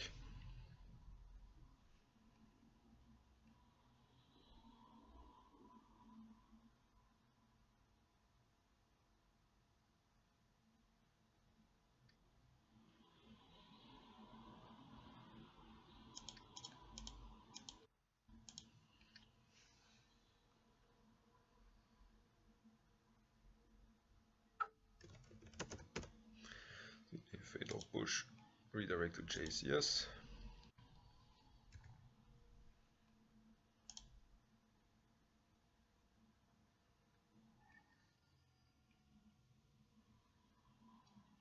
I mean, if they do have something to kill the Curse Scroll, of course, yeah, if they have Kolaghan's Command, we're screwed-ish. This looks like a red, yeah.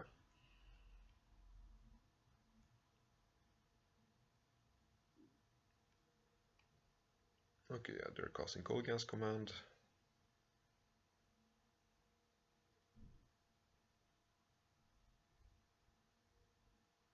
If they were smart, they would have done it in my draw step or something, or in response to the curse scroll or something.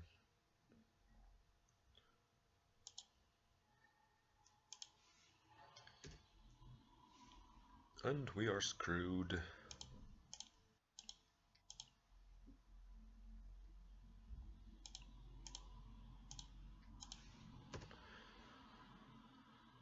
Like, we need to resolve a second curse scroll here. I think that's the only way.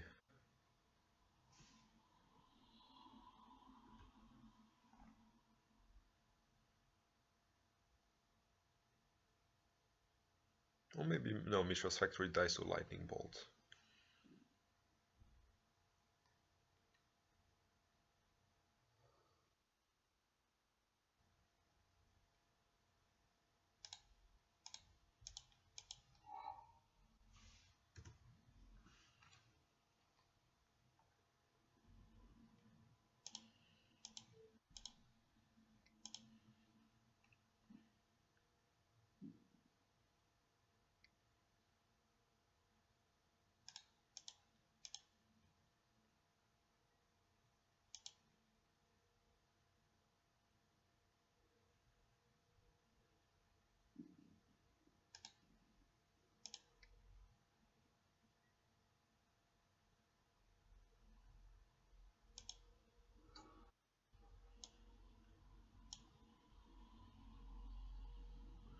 Targeting K command, yeah.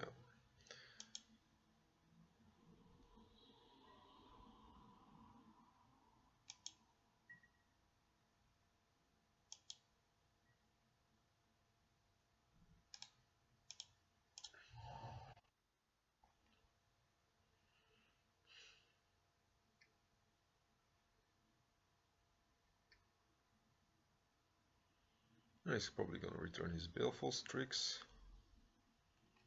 And then, yeah, Rishadan Port doesn't do a whole lot. Yeah, we are very close to beating the chase. Like, we had a 50% chance.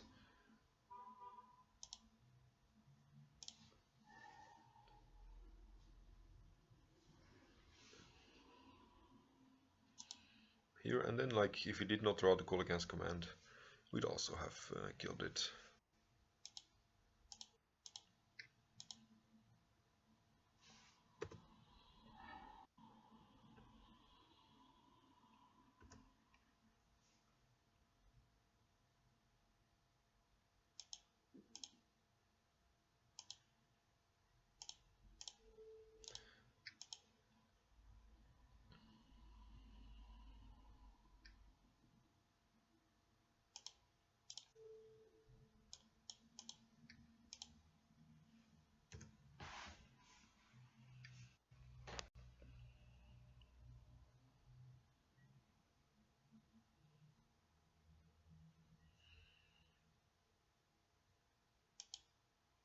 So basically we lose every match we lose to a Jace the Mind Sculptor. So to the Slaughters should be a fine addition here. Let's see, we have instant sorcery land, creature, artifact. So yeah, we would have Delirium, so we would have been able to kill the Jace.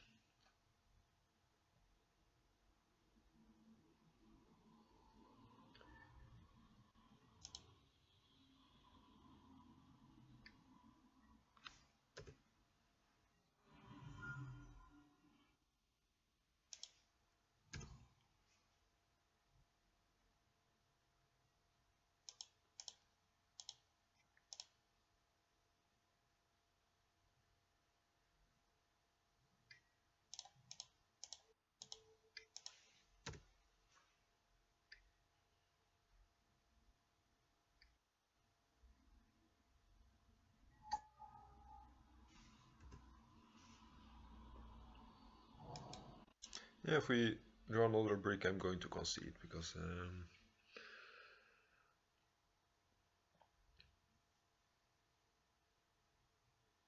there is no way this can end differently from what it looks like. I think there are 0 cards that can save us.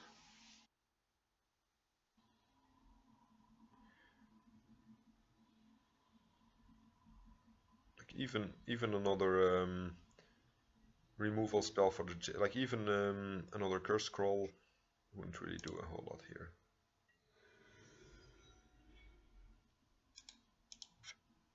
GG. And after a great start, we after a great start we lost the two next matches, so we need to win the last one. So let's see, to the slaughter I wanted to add, and I was removing, I think, some amount of sinkholes. I think I was removing 2 sinkholes for a to the slaughter, 2 what's it called, Doomfalls.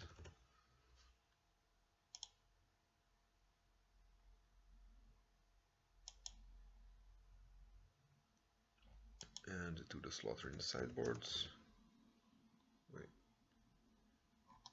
And a do the slaughter in the sideboard.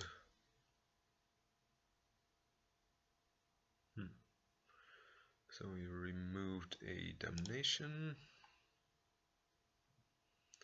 And what else? One curse scroll, I think.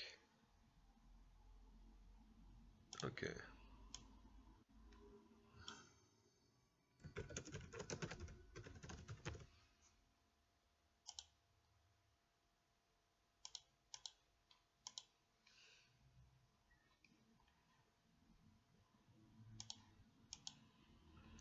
Motsu would like to play first. Yes. Yeah, I'm gonna keep this. Clearly, like, it has 2 things to do turn 1, and then I can choose between playing Smallpox or porting them off their mana if they don't play creature.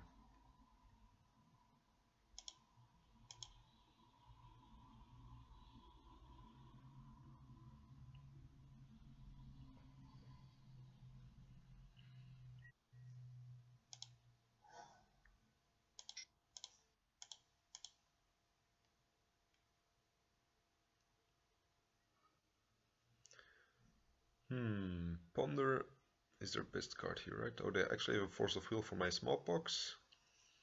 I still think I want to take the Ponder, because that incentivizes them to play the Deathrite, which is fine with me. Like, Ponder digs them the deepest to...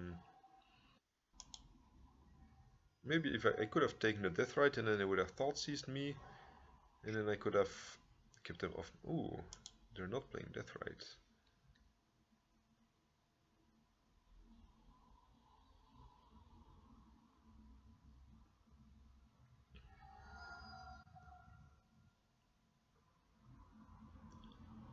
So I think I Thought Seize here. Yeah, and take the Deathrite.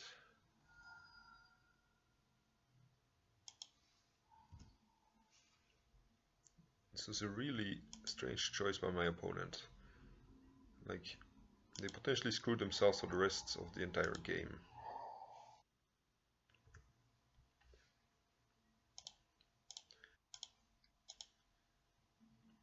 Like, if they think we are a combo deck, they shouldn't have fetched a basic. Okay, I guess they found it out. If they were a combo deck, they shouldn't have fetched a basic, and if we weren't a combo deck, they should have started with turn 1 Deathrite. Like, they even had Force of Will.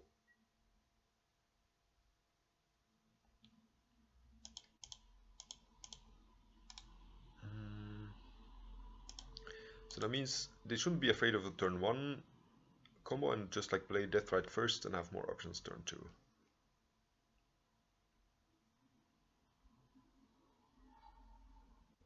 So opponent could, I think maybe the Force of Will becomes more valuable here.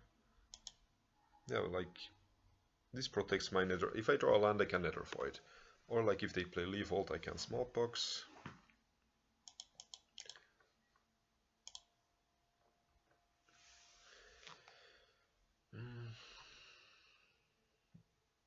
Taking Force of Will makes, like, yeah. Definitely want my next spell to resolve whichever of these 3 it is.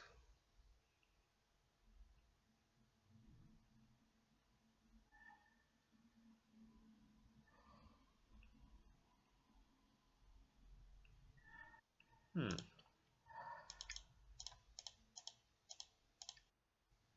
Let's try this. See if it sticks. Okay, they did find another foe. That's unfortunate. Probably me taking the Force of Will meant they knew they had to dig for a Force of Will there. Seems reasonable.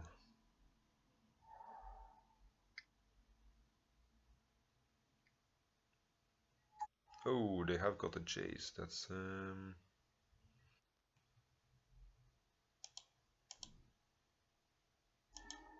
yeah, they probably use the Brainstorm, so they only have a Snapcaster left.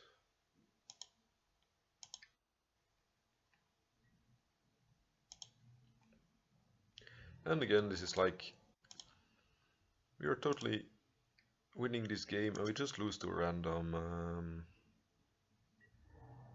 We just lose to a random Jace.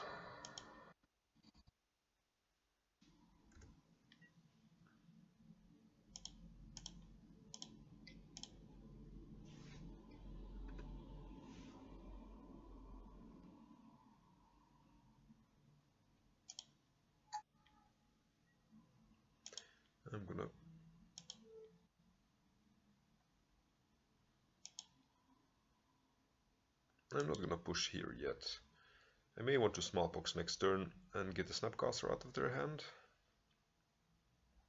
I wanted to Fatal Push here to play around something like Flusterstorm, but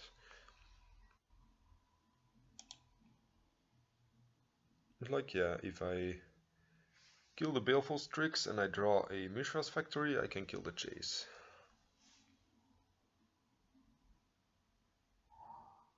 Okay, they do have Snapcaster Mage up as a blocker. Or him to Turak, okay.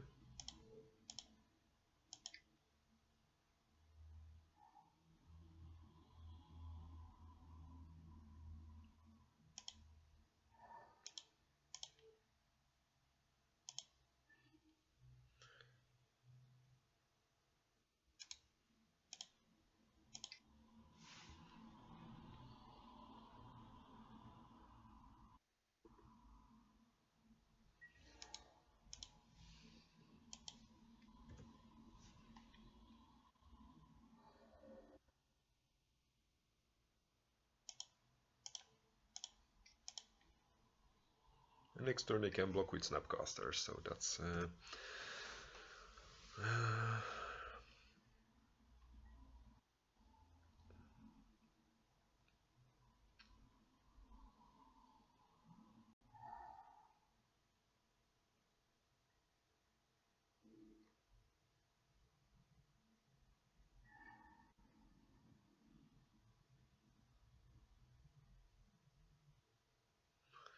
so they can Snapcaster block my factory.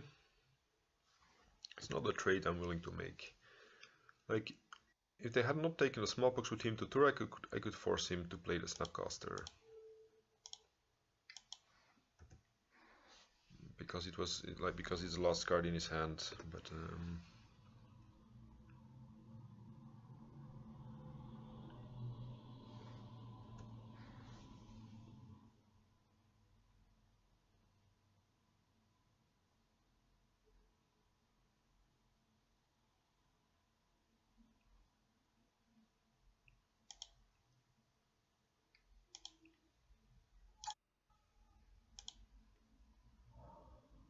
and they still have.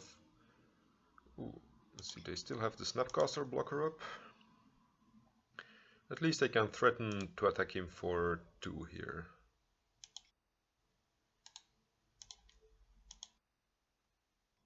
And I can force him to play the Snapcaster. No, he's not doing it yet. Okay.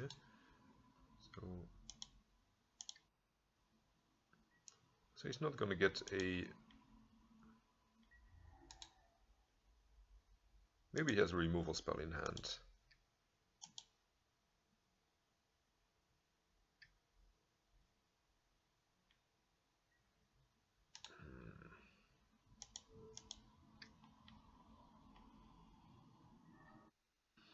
Yeah, so let's see, I'm gonna rent these 2 2 with the slaughters. I'm just gonna rent him right now,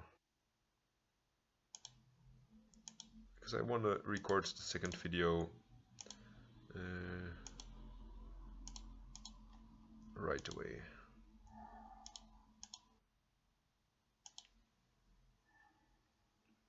I'm going to concede here. Like I'm not beating this.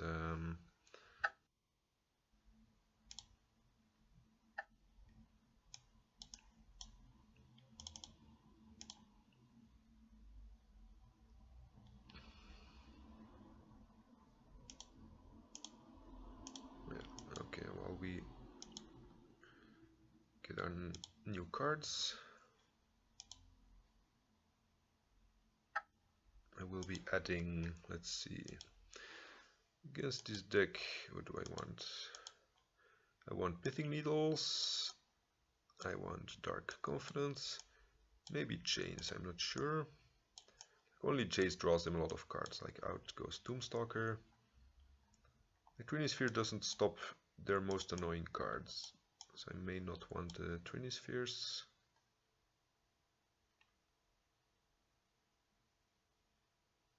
I think Nether Void screws them more than Trinisphere, yeah. And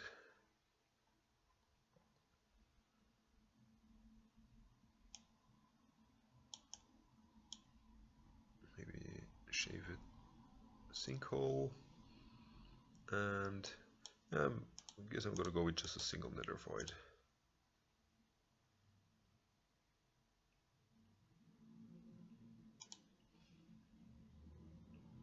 Yeah, we had almost everything wrapped up in this game. Like our opponent was very screwed in the beginning, he made some mistakes, but he managed to reach 4 mana and play a Chase. Sometimes that just happens. If I had not played the Nether Void, but instead ported him, he wouldn't have been able to play the Chase. But yeah, I also need to be doing something myself. I can't just keep porting him until he has like all the mana.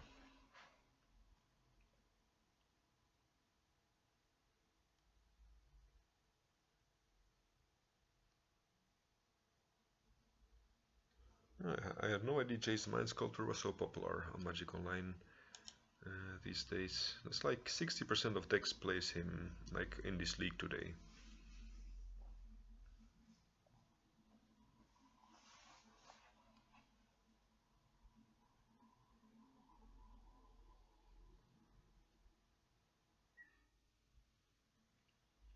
Play first, yes. It's not great, but I'm gonna keep it. Like, because the deck doesn't mulligan very well. I mean, we do have interaction. We hope he plays a turn 1 Deathrite, because then our Smallpox will be great. Him to Turak is a 2-for-1. Force of Will is a 2-for-1 in his direction. I think I still take Ponder though, because that's the thing that fixes his draws.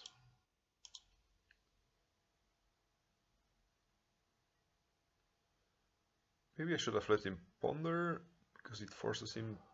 No, he could have fetched it basic, right? Okay, and this Inquisition here. Take the... I guess the Hymn to Turak.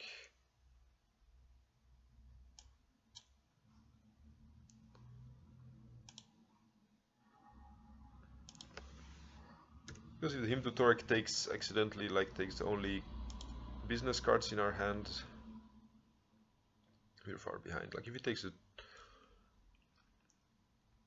Like, Strix is a 2-for-1 and Hymn is a 2-for-1, but Strix is easier to deal with for us.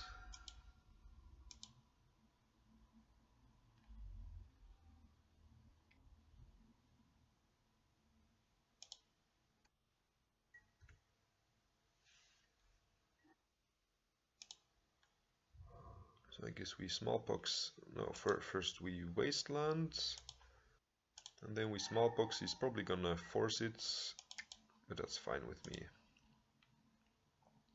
Still a 2-for-1.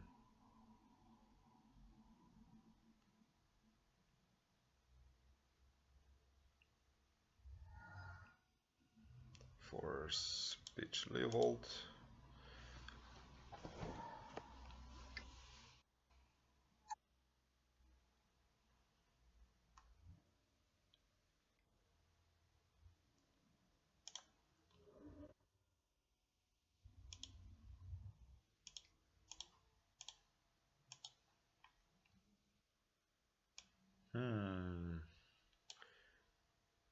Trunim is the only thing that gets around Curse Scroll.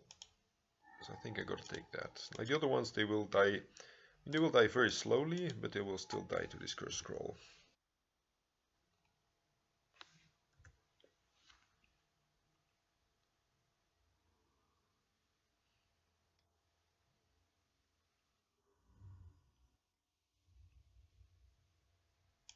I keep the Deathrite, upkeep we kill Deathrite.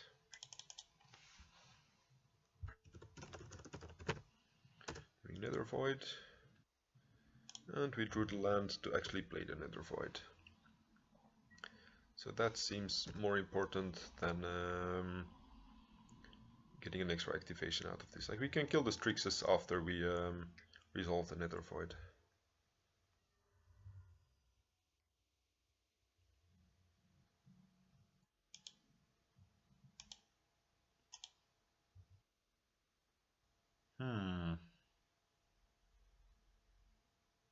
Liliana kills a creature, catches a bolt. Actually, that's not so great. It's just like 2 for 1. But Liliana will be great after, like, if you ever reach 6 mana. So upkeep we kill Deathrite, because now he can like still play 1 cantrip here. Scroll on Deathrite.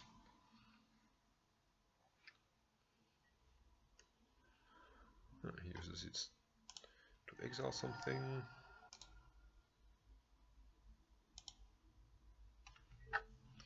Liliana, the Last Hope.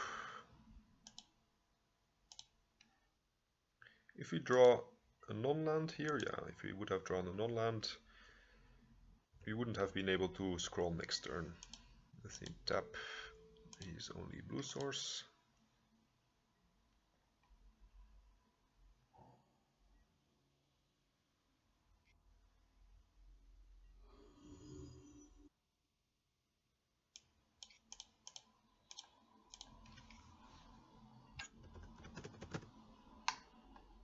Liliana, the Last Hope.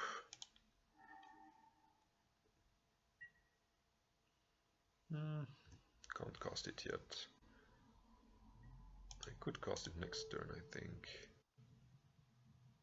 Can already get a here. I think I'm. He's gonna respond within 4 mana. Is it maybe a Brainstorm or a Bolt? Yeah. See, this puts me to 4. This puts me to 3. So I need to be able to kill this Strix.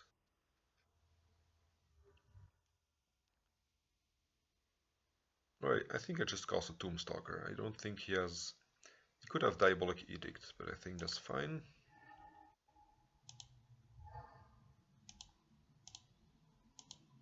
3, 4.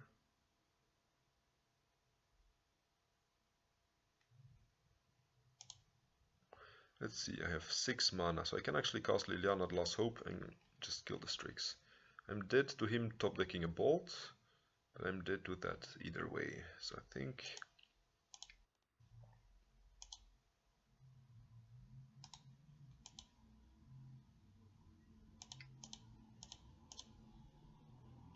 Yes, I pay.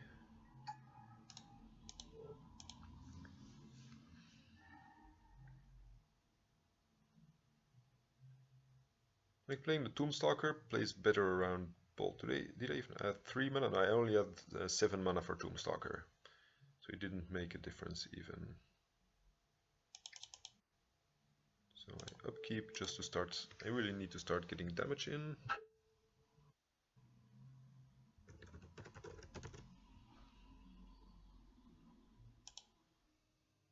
He can actually resolve a Snapcaster Mage end of turn and attack me.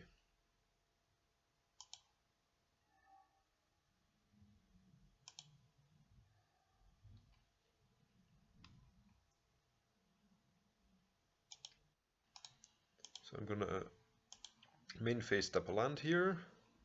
If he floats mana, I can go to the second main and force him to play the Snapcaster into my Liliana.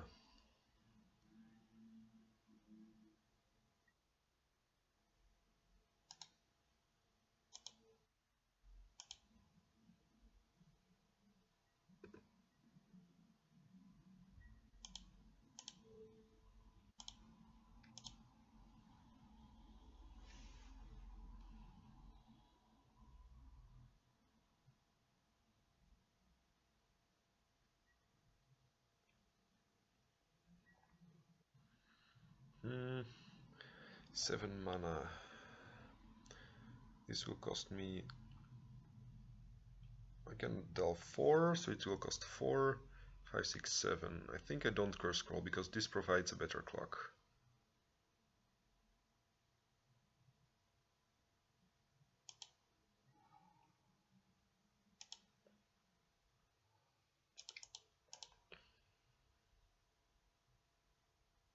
Maybe 4 mana. I guess these decks don't play the days, so I can afford to leave one more card in my graveyard. For like, if they bounce it or whatever.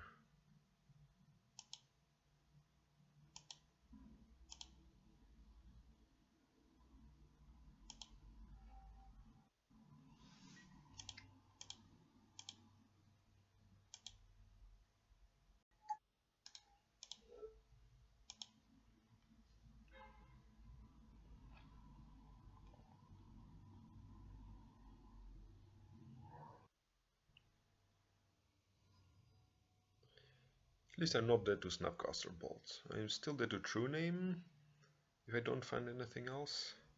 Because they can cast a True Name through a Nether Void here.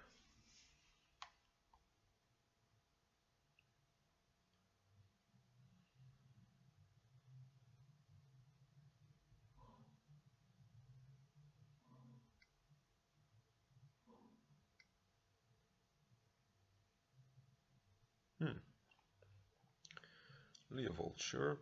Like Liliana and Curse Scroll can kill his Leovold together, but they will give him 2 extra draws. Keep nothing. Draw step. A good Smallpox, and then try to win with like Liliana tokens. A good Smallpox and return my Tombstalker. I think that seems okay.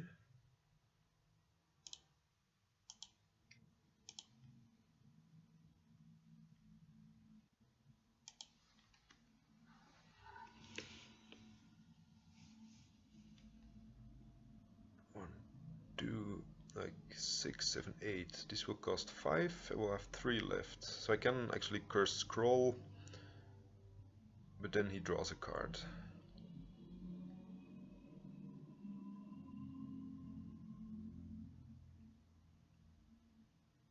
How much do I care about him drawing a card? If he plays more bolts, him drawing a card...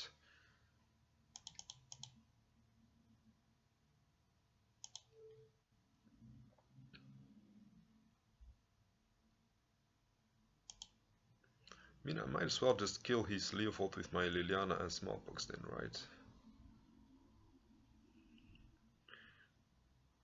With my Liliana and my Curse Scroll, I mean.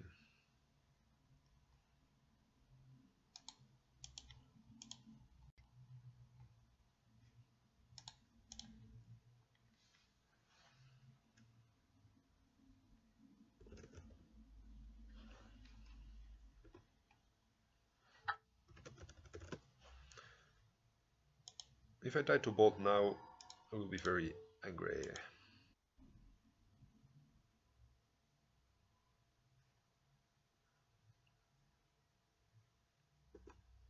I can keep the Smallpox in case he draws like a True Name Nemesis or something.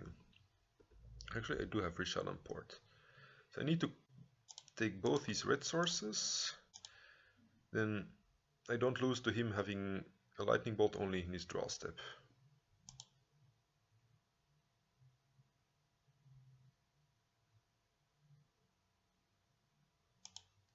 Crap, he did tap it for red, so that may mean we're dead.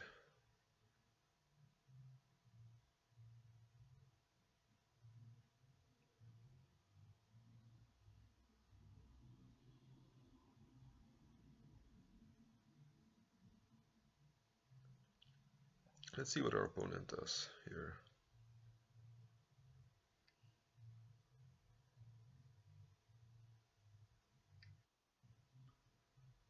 Ooh, maybe Kolaghan's Command?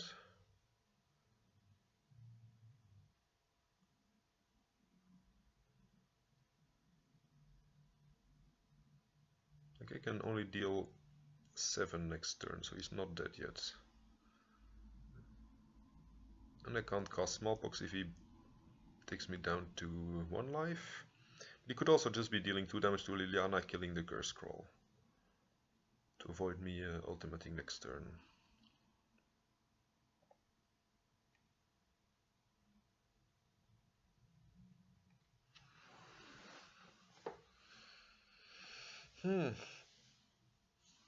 It's clearly a difficult choice for my opponent. Like, they're taking a long time to choose the options.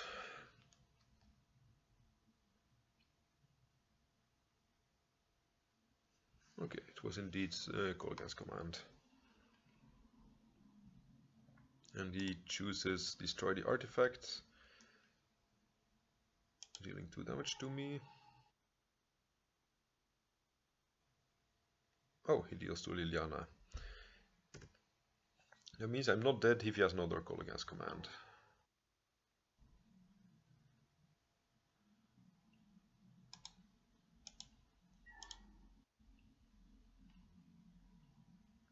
This would be nice if the new rule was already in effect.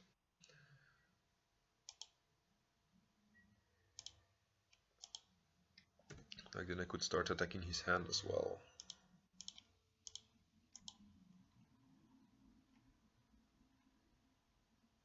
Please no bolt.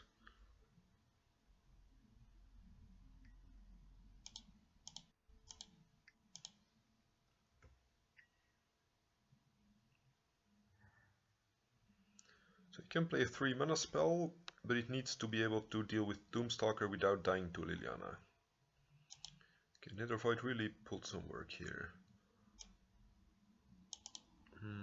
On the draw, I think I keep it the same.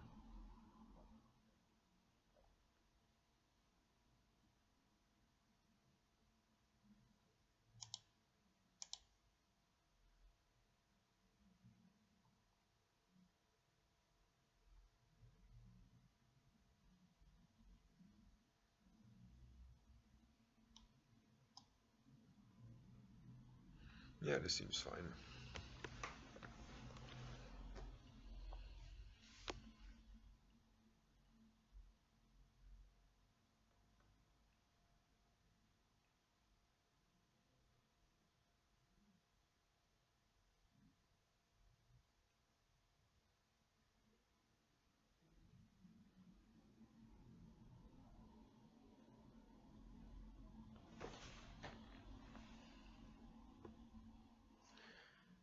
Man, this is really a long recording, isn't it? Like,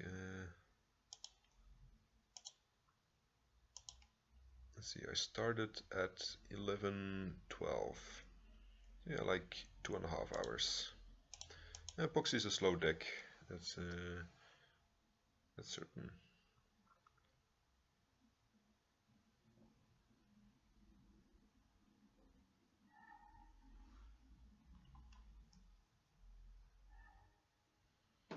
Yeah, I think we have to keep this. Like, try to take the removal spell, and then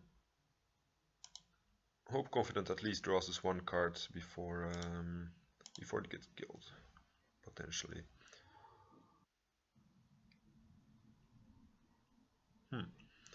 Or maybe they just Thoughtseize our Confident away.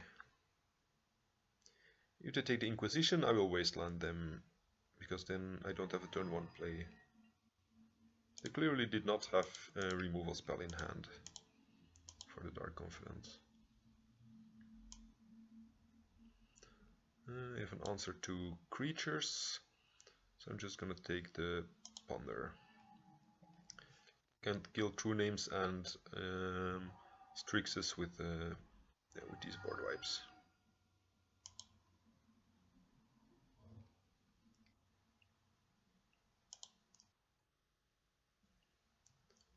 And I took Ponder and not Brainstorm because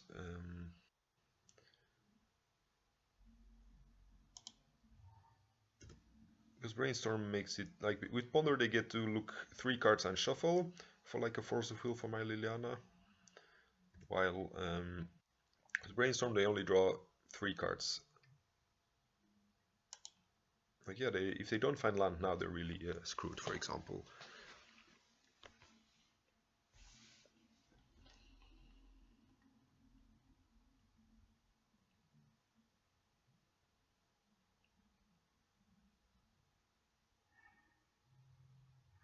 But they did. Too bad. Playing Deathrite.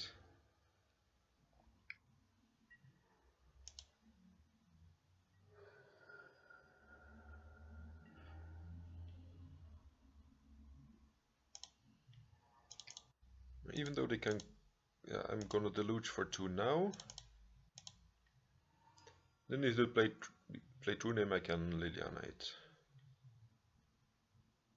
They do seem to have a response.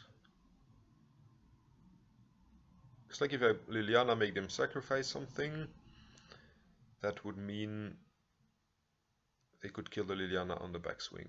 And actually, I could have played Liliana and plussed it to make them have less cards in hand.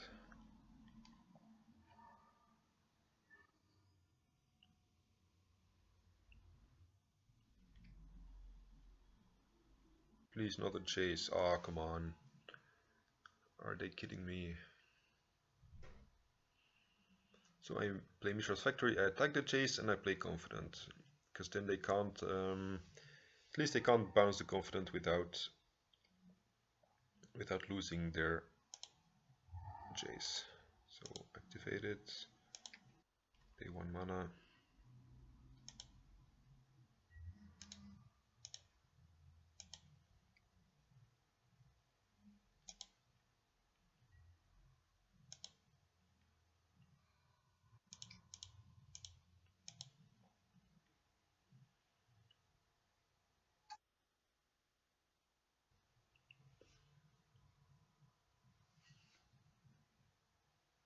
Now they need like double removal spell to save their chase. Because just playing True Name as a blocker dies like it dies to Liliana. Oh, they need like 2 blockers or yeah, whatever. We'll see what they have and if they have it or not. Call against command.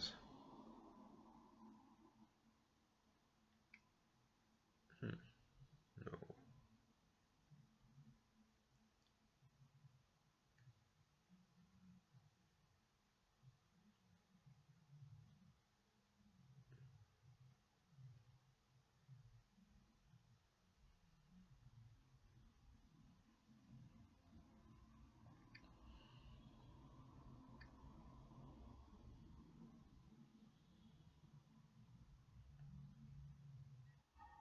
Call against command, kill something and returning Deathrite. Okay.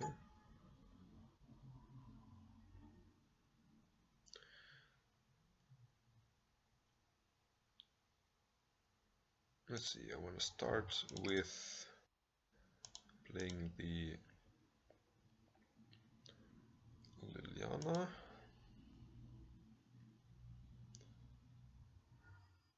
Force pitching Strix. Okay. That means they will untap with a True Name and a Deathrite. So I need to needle the chase here.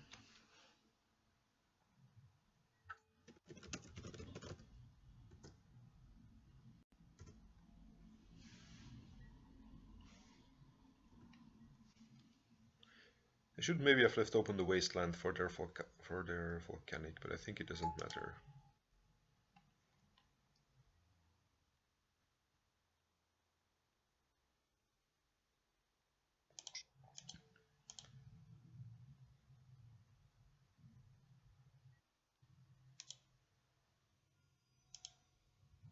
Yeah, they have Deathrite, so wasteland doesn't do a whole lot.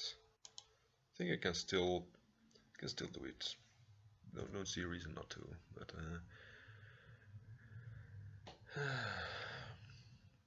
now we need like a double removal spell.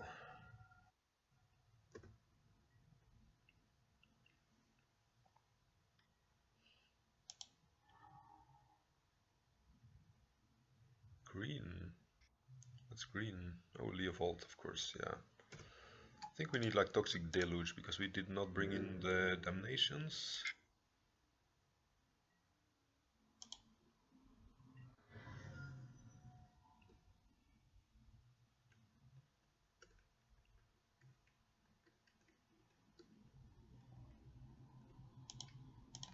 I'm gonna Needle Chase again in case they have like a Deathrite actually. Deathrite Shaman. If they kill the other one with the Kolaghan's command, that's fine. Upkeep, sure.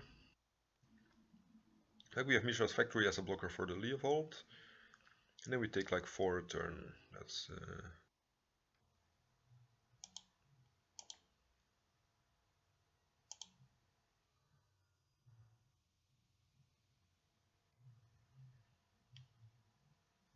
Snapcaster. Sure.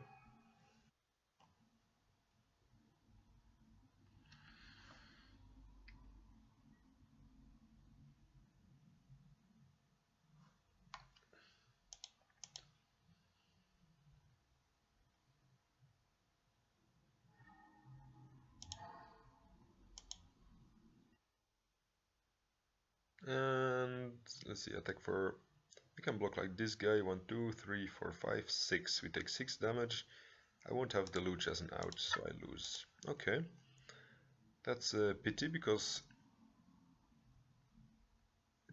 I think it could have been a winnable matchup, but yeah. Sadly we ended 2 and 3 after a really good start.